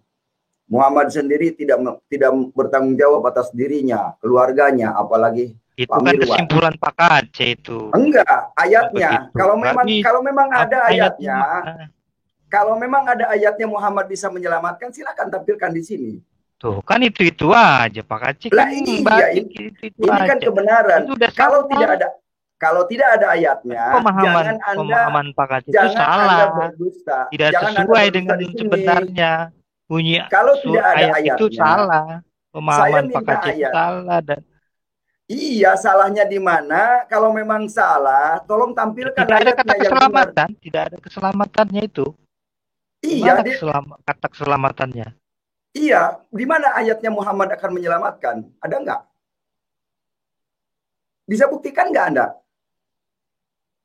Ada itu tadi kemarin kan udah dikasih tahu. Saya Surat Islam 36 tahun, paham saya ayat Al-Quran semuanya. Tidak ada ayatnya Muhammad akan memberikan syafaatul ummah. Tidak ada. Itu kan menurut Pak Aceh omongannya begitu, Iya. paham. Padahal sebenarnya tidak Benar. paham. Saya bilang Itu tidak menurut paham. saya. Pak Kalau Aceh tidak Anda paham. Itu kalau salah. Anda paham, Pemahaman Pak Acehnya salah Pak itu. Mirwan, Nggak Pak paham Mirwan, Pak Aceh itu dengan Al-Quran. kalau Anda Saya paham, bilang, silakan tampilkan sekarang ayatnya. ya jelas lah, saya udah dengar. Itu Di mana ayatnya? itu. Pemahaman Silakan ayat itu tampilkan. salah. Simak di mana? Ya itu tadi.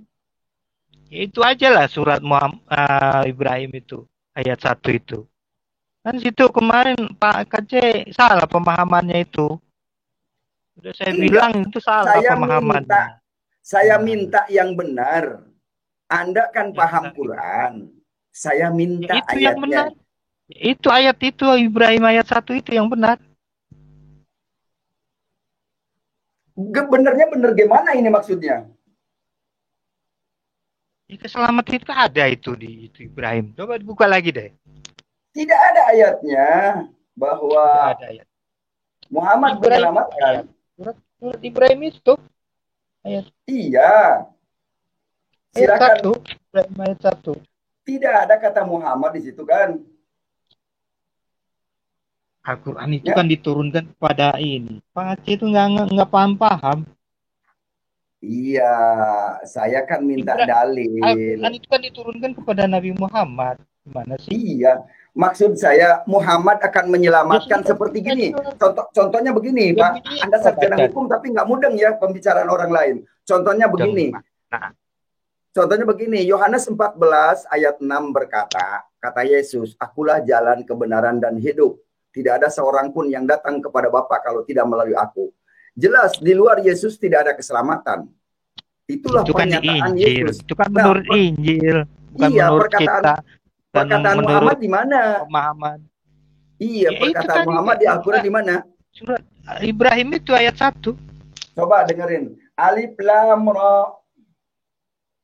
Inilah kitab yang kami turunkan kepadamu agar engkau mengeluarkan manusia dari kegelapan kepada cahaya terang benderang dengan izin Tuhan mereka. Tuhan mereka siapa itu? Nah, kepadamu menuju itu jalan Tuhan kepada yang Muhammad. Kepadamu itu maksudnya Muhammad karena Al-Quran diturunkan kepada Muhammad. Itu loh. Itu nalar lah di segi logika. Original teksnya. Original bukan masalah original, bukan iya, nalar. Itu tapi nalar yang bermain, bukan masalah teks tekstualnya. Bagaimana nalar mau jalan? Al-Quran diturunkan kepada Nabi Muhammad. Kan udah jelas. Jangan tanya lagi nggak ada nama Muhammad situ, karena itu Al-Quran, kecuali Injil. Kalau Injil emang bukan Muhammad, tapi kalau Al-Quran berarti yang maksud kepadamu itu berarti yang dimaksud itu kepada Muhammad, gitu loh. Paham nggak? Ya, mana orang paham. Nah, mana saya yakin dunia nggak bakal paham. Ya itu, itu salahnya. Salahnya di Pak Aceh, bukan salah saya. Pemahaman Pak Aceh yang salah. Nih, kalau surat 3 Al-Imran ayat 45 kan dikatakan di sini, idqalatil malaikatu ya Maryam innallaha yubasiruku bi kalimatihi asmuhu Isa asmuhu Masihu Isa ibnu Maryam. Ini aja tertulis original teksnya. Untuk Muhammad mana? Semuanya hanya mengada-ada. Ya, ini itu kan ayatnya, tadi udah dibilangin saya. Al-Imran. Dengerin. Ada Muhammad. Gak paham sih. Bisa. Pemahaman Pak Kaji sudah salah. Baik, Pak Mirwan. Stop. Oke, Pak Solata. Monitor Pak Solata. Pak Bom.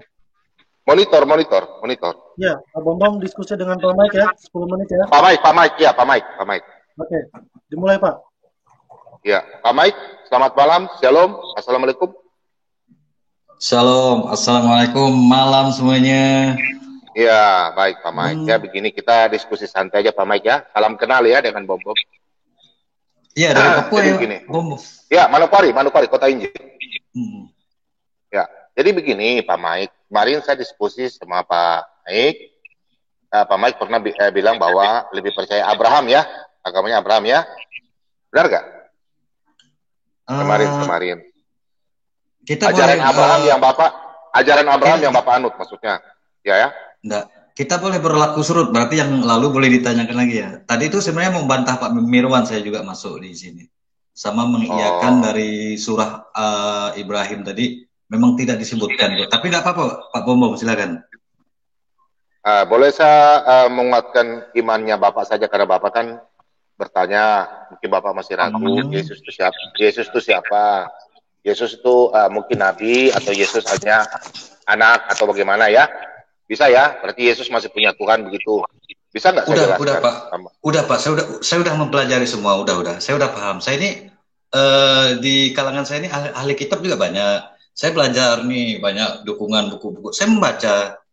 Jadi yang ini sudah saya tidak mempermasalahkan ya masalah trinitas, trilogi, ketuhanan yang jelas jalan keselamatannya hari ini yang perlu saya ini karena bikin gaduh Indonesia ini perlu kita counter attack hari ini dulu narasi yang harus kita bangun di room ini nih. Jadi itu aja Pak Bumbu. Ya. Boleh. Maksud saya begini. Bapak masih Muslim status atau Bapak sudah tidak atau bagaimana? Atau Bapak? Bapak kan bilang. Enggak lah Pak. Jadi saya ini mualaf, ya kan? Mau diubah KTP kan kita beberapa tantangan ya kan untuk KTP aja kayak gini. Ayo udah begini. Di Indonesia ini sekarang, maksudnya KTP, Bapak punya status sekarang masih Muslim kan? Masih Muslim. Muslim. Iya, Muslim. Oke. Berarti Bapak belum percaya Yesus adalah Tuhan, gitu kan? Bapak masih percaya Nabi Muhammad? Percaya. Nah, kalau karena begini, di Islam diyakini harus beriman udah. Oke, baik ya. Tapi Bapak harus belajar ajaran Yesus. Yesus kan perintah. Contoh di Matius, ini kan begini Pak, kita bilang boleh percaya Yesus, tapi kalau kita tidak melakukan ajaran Yesus, sama saja tong kosong bunyinya nyaring Pak. Jadi karena Yesus kan berkata dalam Yohanes 15 ayat 7, jika letakku tinggal di dalam kamu dan firmanku tinggal di dalam kamu, minta apa saja kan. Kemudian masih banyak ayat lain, ya kan. Kemudian begini Pak, kadang teman-teman yang dari Muslim yang sudah murtadin bilang, saya nggak mau baptis. Biar dulu saya nanti biar baptisan Roh Kudus ya. Jadi begini, Yesus berkata di dalam Yohanes 3 ayat 5, mungkin Bapak ayat ini mungkin Bapak pernah baca. Jadi gini Pak, kalau memang Bapak percaya Yesus ya, itu harus perintah agung itu ada 3 Pak.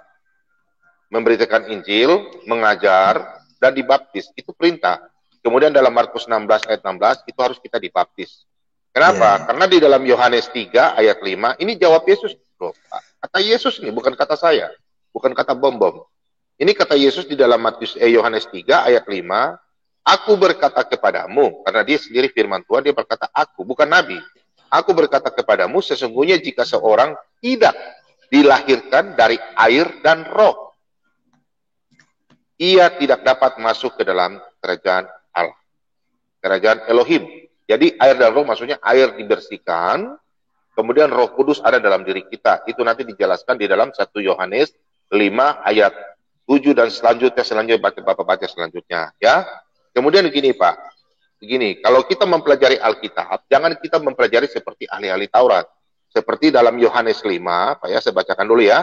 Yohanes 5 ayat 46. Bapak kan mengerti bahwa Bapak kan percaya Nabi Musa. Mungkin Bapak belum, saya ingin tanya Bapak karena Bapak bilang Bapak sudah baca Alkitab, makanya saya ingin tanya dulu. Bapak coba baca ya Yohanes 5 ayat 46. Saya baca Pak ya. Sebab jikalau kamu percaya kepada Musa, tentu kamu akan percaya juga kepadaku, sebab ia telah menulis tentang aku. Kira-kira di sini Bapak percaya Nabi Musa nggak? Percaya kan? Nabi Musa ada. Benar nggak? Yang menurunkan. Iya, ya? Iman itu bukan beriman, tidak. Bukan beriman, cuma percaya Nabi Musa, benar kan? Ada ya? Iman itu kan percaya. Iya. Tapi maksudnya Nabi Musa, Bapak yakin kalau Nabi Musa punya kitab Taurat?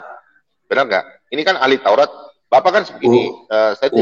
Udah Pak Bom, jangan menggurui. Udah ada di luar kepala, saya udah paham.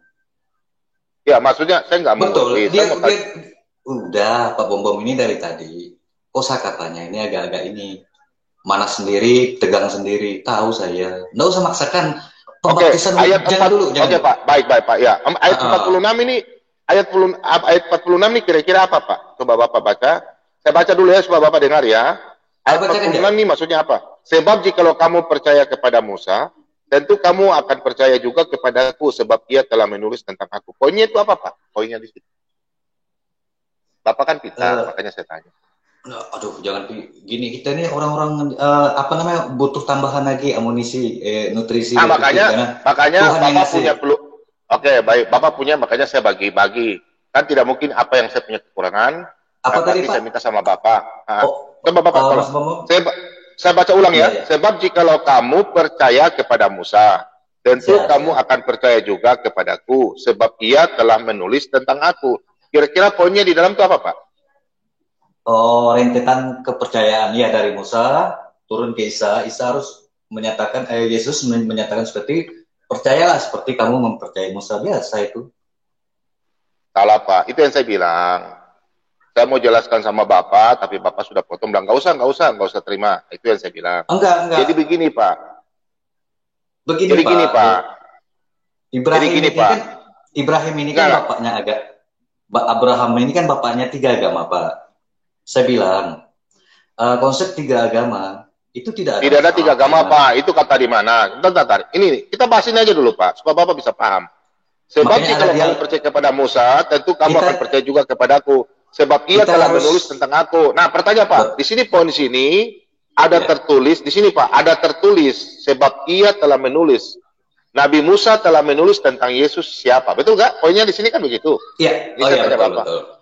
Iya kan? Nah, makanya kan Bapak nggak tahu, saya kasih tahu supaya kita enak gitu loh. Oke Pak ya? Betul. Iya. Sebab Nabi Musa telah menulis tentang aku. Siapa itu? Kan Yesus berkata kepada ahli Taurat.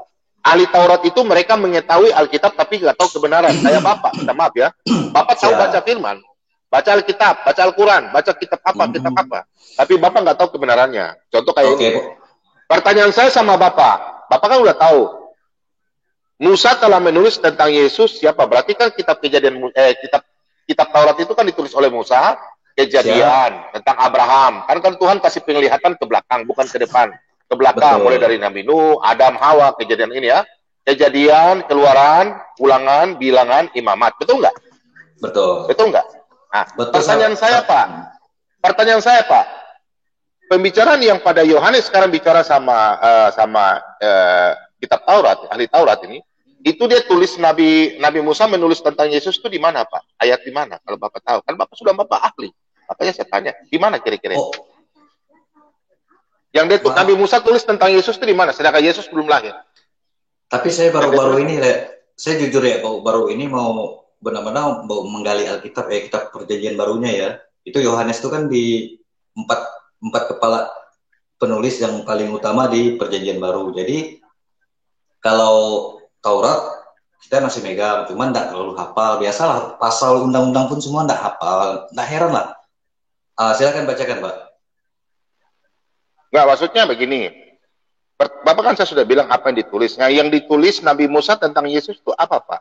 Berarti ada di kitab Kejadian, Keluaran, Ulangan, Bilangan, Imamat. Itu nah, percakapan ini Mesias juru sama. Nah, Mesias itu ada di mana Pak tulis? Karena dia berbicara sama orang Israel. Itu ada jawabannya ada di mana Pak? Silakan Pak. Akulah jalan kebenaran dan hidup ya di itu dalam Yohanes 14. Di kitab Nabi Musa Pak.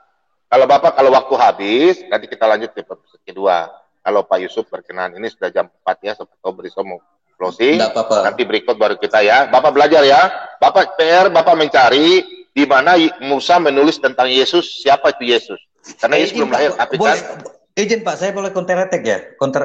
Maksudnya memberi. Boleh. Boleh Pak ya? Baik Pak. Ya, baik, dari waktu ya. Saya udah habis ya. Sebenarnya Pak Pak Mirwan ini tadi juga saya mau bantah dia. Dia betul-betul namanya baca website. Sekarang kan terverifikasi. Google ini kan Google ini kan punya produk yang banyak, termasuk YouTube. Ketik aja di Google tentang takyah, penyangkalan iman dan segalanya itu biasa, Pak.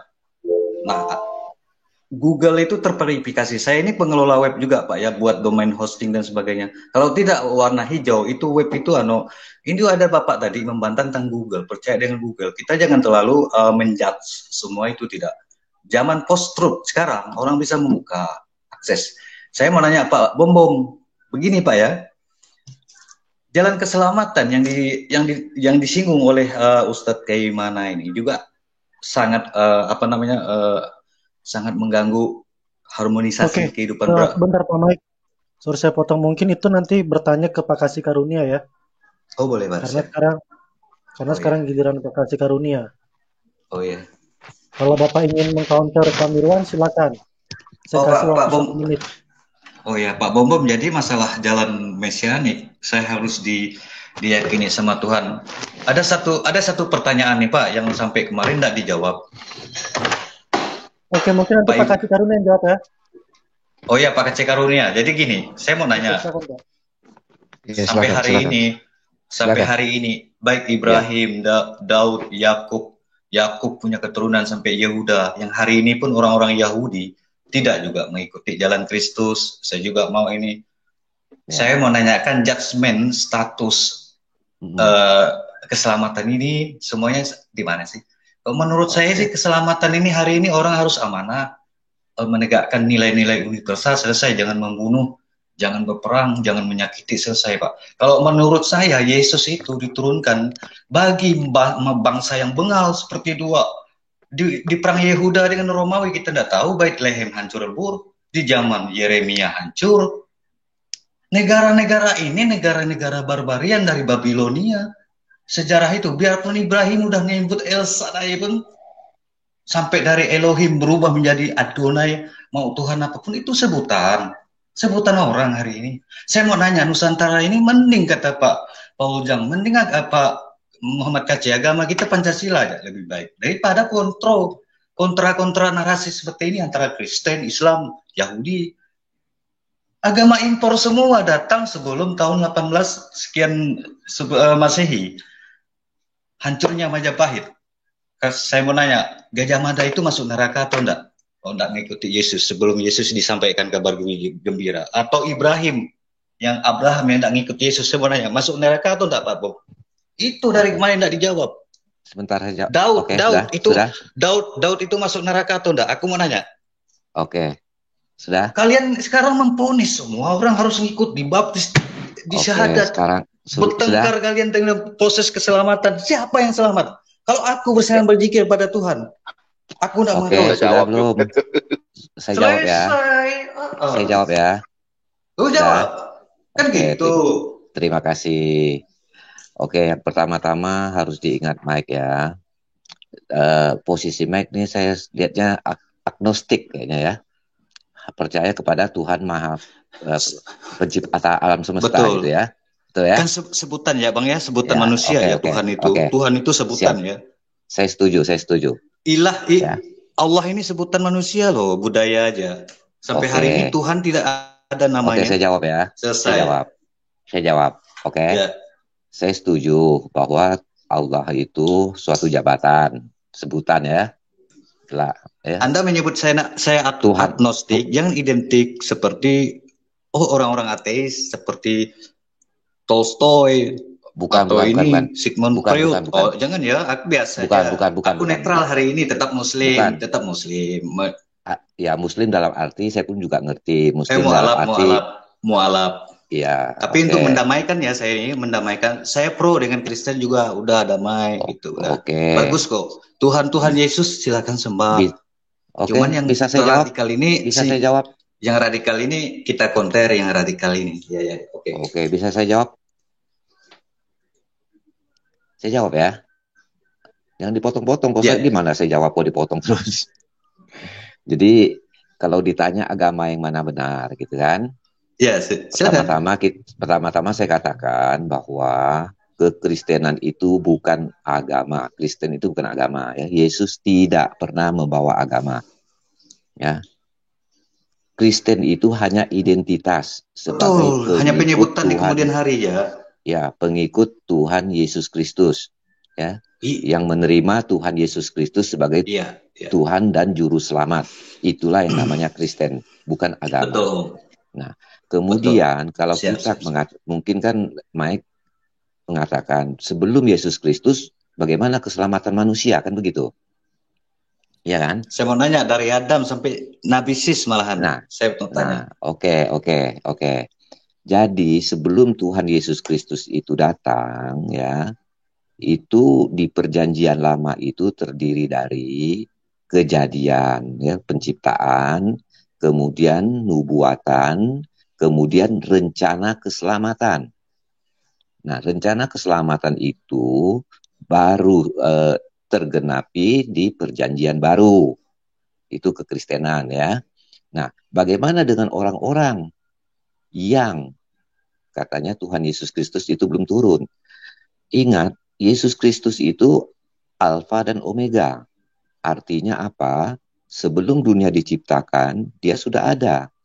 Ya, semua berasal dari dia. Di Yohanes 1 pasal 1 itu sudah cukup jelas. Pada awalnya ada firman. Firman itu bersama-sama dengan Allah dan firman itu adalah Allah. Artinya apa? Firman itu adalah bersama-sama dengan Allah. Firman itu adalah Allah. Artinya dari awalnya Allah itu sudah ada, yaitu Tuhan Yesus Kristus. Cuma belum dinyatakan diri. Sebagai namanya belum dinyatakan diri. Terhadap namaku itu ada di Keluaran nanti, ya. Nah, belum menyatakan diri. Nah, bagaimana kehidupan mereka yang sebelum kedatangan Tuhan Yesus Kristus ke bumi, ya? Tuhan Yesus Kristus sudah ada, ya. Nah, ke bumi ini dalam arti menjelma sebagai manusia, ya.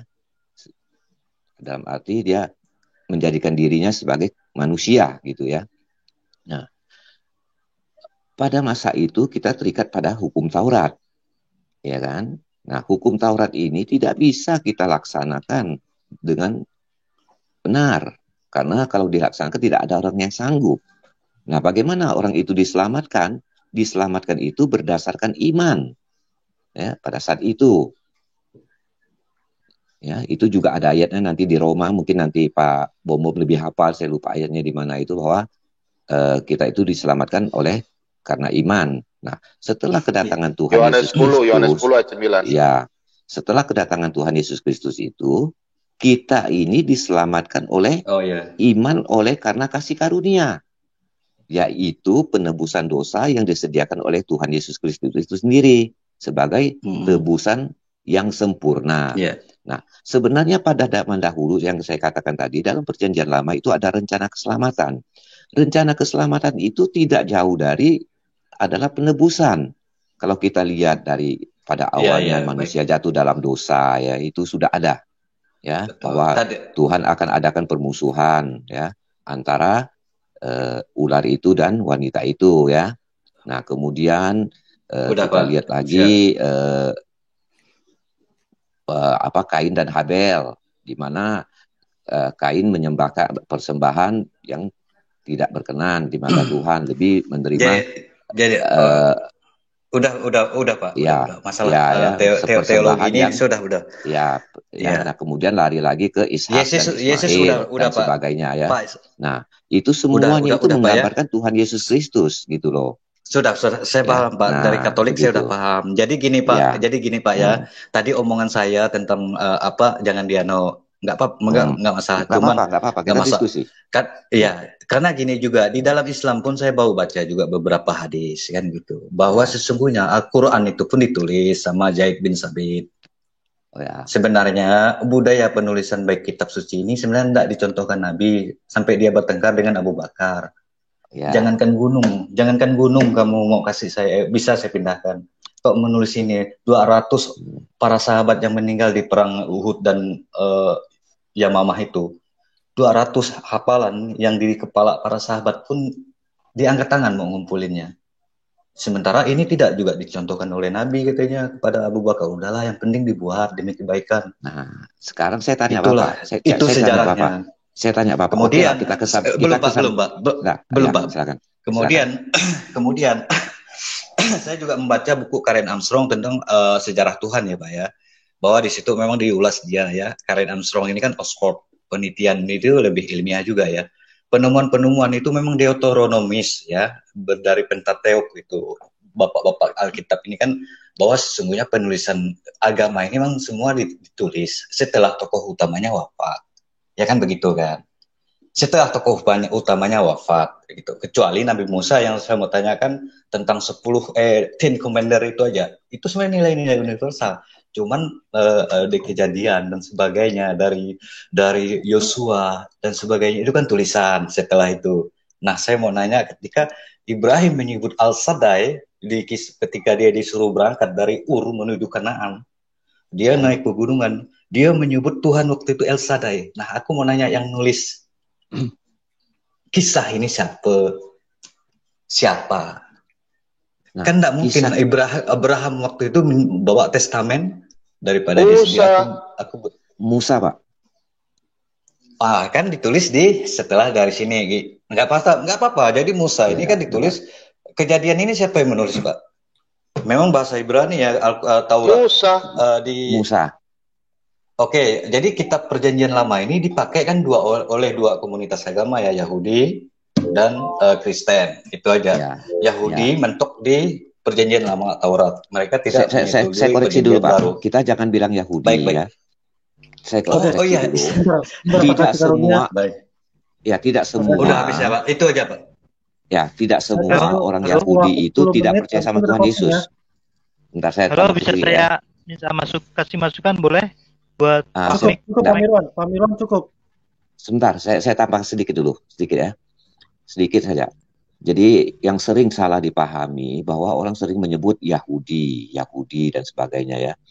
Ingat, Yahudi itu agama. Udah, Pak, saya udah paham itu, Pak. Ya, bukan suku. Nah, saya jelaskan dulu suku. Itu tidak semua orang Yahudi menolak Yesus Kristus. Disebutlah Yehuda. Ya. Nah, jadi Yehuda ini suku, Pak. Golongan dari anak Daud yang Paulus, keempat. Petrus itu Yahudi loh. Nah, itu menerima Tuhan Yesus Kristus. Betul, sahabat Benyamin. Sahabat Isa penulis, sahabat Yesus penulis, termasuk Matius ini kan tentara Romawi. Gaya bahasa dia sebagai seorang tentara kan singkat, cuma 16 pasal. Matius kan salah. Markus ini seorang sejarawan. Yohanes termasuk beberapa dokter kan. Mereka ahli tulis memang. Zaman Yunani itu kan memang jago perbendaharaan tulisan buku. Saya tanya sebentar. Jadi gini, kita lepaskan itu semua, Pak ya. Kita lepaskan itu semua. Kita pakai nalar sehat, akal sehat. Bapak kira-kira mau mengikuti ajaran yang mengajarkan kedamaian, kebaikan, atau yang mengajarkan notabene banyak mengajarkan hal-hal yang dalam kitabnya banyak terjadi, hanya menceritakan wanita, kemudian peperangan, kekerasan, kan begitu. Nah, lebih ikut mana, Pak, kira-kira? Ya, saya hari ini malah mengambil inisiatif tentang kearifan lokal aja yang lebih baik kan, misalnya. Kebaikan. Berarti tidak salah saya mengatakan Bapak ini seorang agnostik. Saya kemarin ketemu juga orang Bugis, Pak ya. Dia mengkaji dari buku Muhammad turunan ke Ali. Itu ada satu kitab yang hari ini pun tidak dipelajari orang Tasufi, tarekat apa, dibilang. Aku sampai nentang dia tentang keselamatan. Ya salam Islam itu seperti apa? Nah, sekarang begini, Pak. Ya, itu yang pertama. Yang kedua, Bapak yakin bahwa Bapak bisa selamat hanya karena perbuatan baik? Ya memang harus gitu, Pak. Baik. Tidak ada kemungkaran, tidak ada kerusakan, selesai. Karena kita negara hukum. Kita Rekstad, Pak. Kita negara hukum hari ini ya. Tidak ada negara agama. Diselamatkan dalam arti surgawi, Pak. Bukan masalah ini. Bapak yakin Bapak bisa diselamatkan hanya karena perbuatan baik? Ya, saya mau nanya, Ibrahim itu sendiri kan orang baik, Pak. Dia Hanif sebenarnya. Itu agama yang kemarin kan ada pendeta mau ngobrol. Dari Pak Bambang Nursena. Pak Bambang Nursena sendiri bilang. Pak Bambang Nursena bilang, bahkan ada pendeta tapi dikatakan itu beriman, Pak. Diselamatkan oleh karena iman.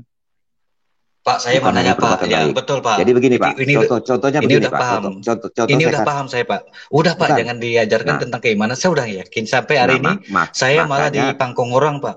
Dipangkong, makanya dipukul saya orang Pak. katakan begini. Pipi Ini kita saya, pipi ini kanan kita saya diskusi salahkan Pak. lagi.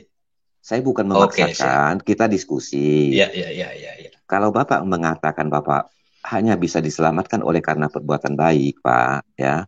Ingat, waktu kisah ya Adam dan Hawa jatuh dalam dosa, Pak, ya. Sebenarnya dia tidak selamat, Pak, ya kan? Upah dosa adalah maut. Gitu kan? Nah, kalau hanya melakukan perbuatan baik, Pak, ya, Tuhan itu menyelamatkan Adam doang.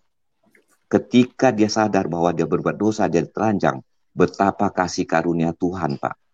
Menyediakan dia membuat baju untuk si Adam. Ya, dari kulit binatang. Walaupun Adam sudah jatuh dalam dosa, Pak. Iya, betul. Ya. Nah, itulah kita demikian juga kisah Nuh, Pak. Kalau bukan karena iman, tidak percaya sama perintah Tuhan untuk membuat bahtera, Pak. Walaupun saya udah dia paham, melakukan Pak. perbuatan baik, Pak. Walaupun dia melakukan perbuatan Pak, baik, dia Pak, tidak saya bisa potong. selamat, Pak. Dia tidak bisa selamat. Ujungnya ke Yesus yang tidak berbuat salah. Dia memang bersih dari noda dan dosa. Yesus saya yakin. Udah ujungnya situ, Pak. Musa pun punya salah, membunuh orang Mesir. Saya percaya itu aja. Saya cuma mau ini Pak, mungkin Pak, kesimpulan terakhir Pak, kesimpulan terakhir. Kesimpulan terakhir Pak. Saya Katolik. Baik, sorry. Pak Mike, kita cukupkan ya. Kalau ingin berdiskusi, besok kita sambung besok ke program selanjutnya ya. Terima kasih Pak Mike. Terima kasih Pak Mirwan. Selamat malam. Oke, ya, saya tambahkan sedikit ya. Masuk closing statement dimulai dari Pak Kasih Karunia, Pak Solata, baru Pak Muhammad KJ. Iya. Oke, terima kasih kesempatannya. Ya, kita, kalau saya tangkap, ini Mike ini dia agnostik ya. Jadi percaya kepada Tuhan pencipta alam semesta, tetapi sedikit kekeliruan, dia hanya mengandalkan suatu perbuatan baik ya, tanpa berkat kasih karunia Tuhan. Jadi ingat, kita ini manusia sejak lahir sudah berdosa, sudah membuat dosa. Seperti Pak Yusuf sering katakan, kita ini dari kecil sudah diajarkan pembohong. Ya. Nah, kalau tanpa kasih karunia Tuhan, kita tidak mungkin selamat. Tidak mungkin. Contoh Adam dan Hawa pada saat itu, ya, keadaan masih baik, ya, godaan-godaan juga masih kurang, boleh dikatakan tidak ada. Toh masih jatuh dalam dosa, ya. Diiming-imingi iblis yang menyamar sebagai ular, ya. Nah, akhirnya jatuh dalam dosa. Apalagi kita yang hidup sekarang ini. Kalau tanpa menerima Tuhan Yesus Kristus, tanpa menerima kasih karunia Tuhan, mustahil kita bisa diselamatkan. Kita terima dulu kasih karunia Tuhan, ya. Terima Tuhan Yesus Kristus sebagai Tuhan dan Juru Selamat. Pasti kita melakukan perbuatan yang baik. Kita jalani hidup kita sesuai dengan yang diajarkan Tuhan Yesus. Itu sudah pasti. Saya kira begitu. Demikian, terima kasih. Oke, baik. Sekarang ke Pak Solata. Silakan Pak Solata. Baik.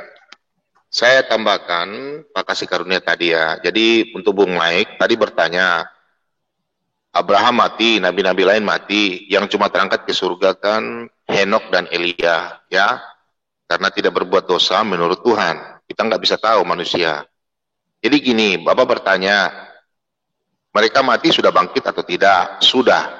Kenapa sudah? Anda baca di Matius 27 ayat 51 sampai 53. Pada waktu Yesus bangkit, ya, pada waktu Yesus bangkit, semua orang-orang kudus itu kuburan-kuburan terbuka dan banyak orang kudus yang telah meninggal bangkit, ya.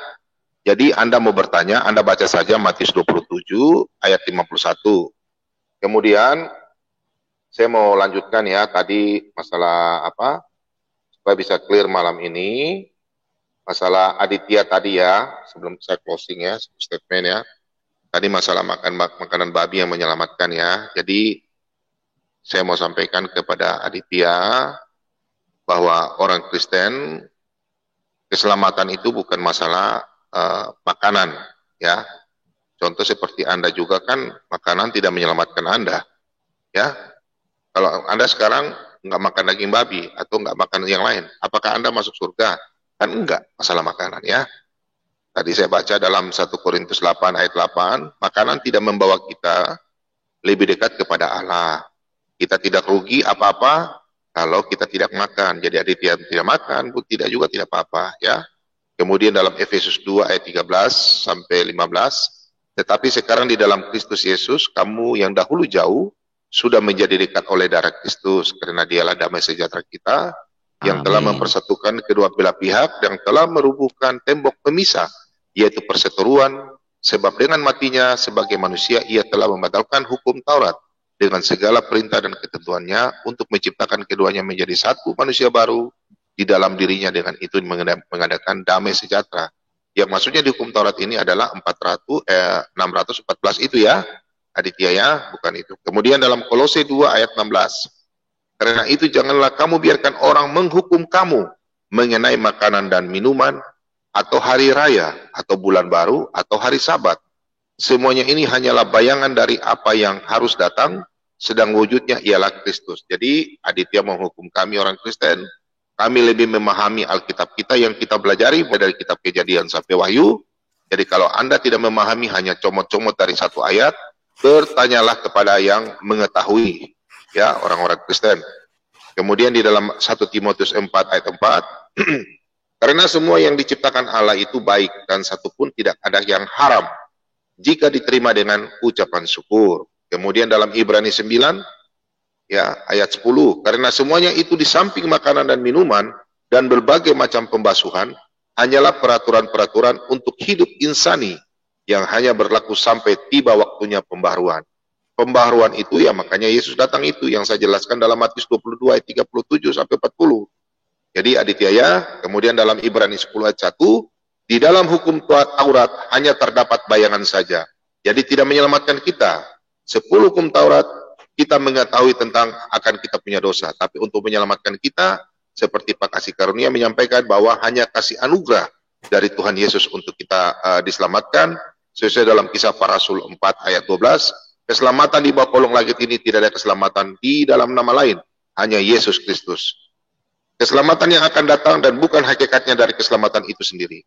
Karena itu dengan korban yang sama, yang setiap tahun terus-menerus dipersembahkan hukum Taurat, tidak memungkin menyempurnakan mereka yang datang mengambil bagian di dalamnya. Jadi orang Kristen tidak ada lagi, ya, potong kambing, potong sapi, potong kerbau tiap tahun, ya, untuk mempersembahkan. Karena Yesus sudah mati di kayu salib, darahnya tertumpah, darah mengorbankan untuk menghapuskan kita dosa umat manusia. Jadi dosa kita telah dihapus dengan darahnya yang kudus. Demikian Bung Ray, Tuhan Yesus berkati. Terima kasih Bung Ray, admin semuanya, Pak Yusuf Manubulu, Pak Aceh, Pak Kasih Karunia, tadi teman-teman yang sudah masuk, ya. Salam sejahtera, salam solata untuk seluruh masyarakat Toraja dimanapun ada, khususnya masyarakat Manokwari. Tuhan Yesus memberkati. Haleluya. Amin. Amin. Sekarang ke Pak Aceh, silakan Pak. Baik. Terima kasih Pak Ray. Kita manusia dulu tidak ada dan akan berakhir kepada tidak ada lagi. Sekarang kita sedang ada di dunia. Apa yang harus kita lakukan selama kita punya kesempatan?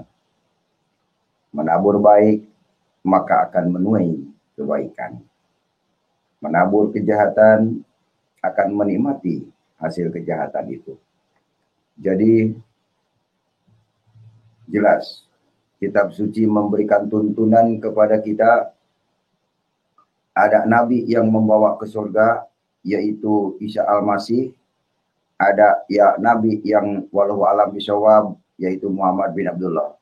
Sekarang kesimpulan, pilih yang mana? Apakah kita dipilih oleh Tuhan pasti tergerak segera mengikuti Isa Al-Masih menurut Quran atau Yesus Kristus menurut Alkitab? Jangan terlambat karena waktunya sudah dekat. Itu saja pesan dari saya untuk para penonton, pendengar YouTube channel Pak Yusuf Manumbulo dan channel Muhammad Kece. Jangan lupa tetap setia yang sudah percaya Yesus dari awal, pertengahan sampai akhir sampai mendapatkan mahkota kehidupan. Salam sadar, Tuhan Yesus memberkati. Oke teman-teman, terima kasih atas dukungannya dan partisipasinya telah mengikuti program malam ini. Bagi yang belum bisa berdiskusi, kami arahkan ke program selanjutnya. Sekali lagi terima kasih teman-teman, Bapak-Bapak Apologet, Pak Bombom, Pak Kace, Pak Karunia. Makasih Pak Rai. Jangan dilupakan, Pak Kace dukung. Ya. Nah, Oke teman-teman, kita dukung ya Pak Kace ya dalam pelayanan apapun. Sekali lagi terima kasih atas semuanya. Kiranya Tuhan Yesus memberkati kita semua. Salam kemenangan. Amin. Salam kemenangan. Salam kemenangan. Tuhan Yesus berkati.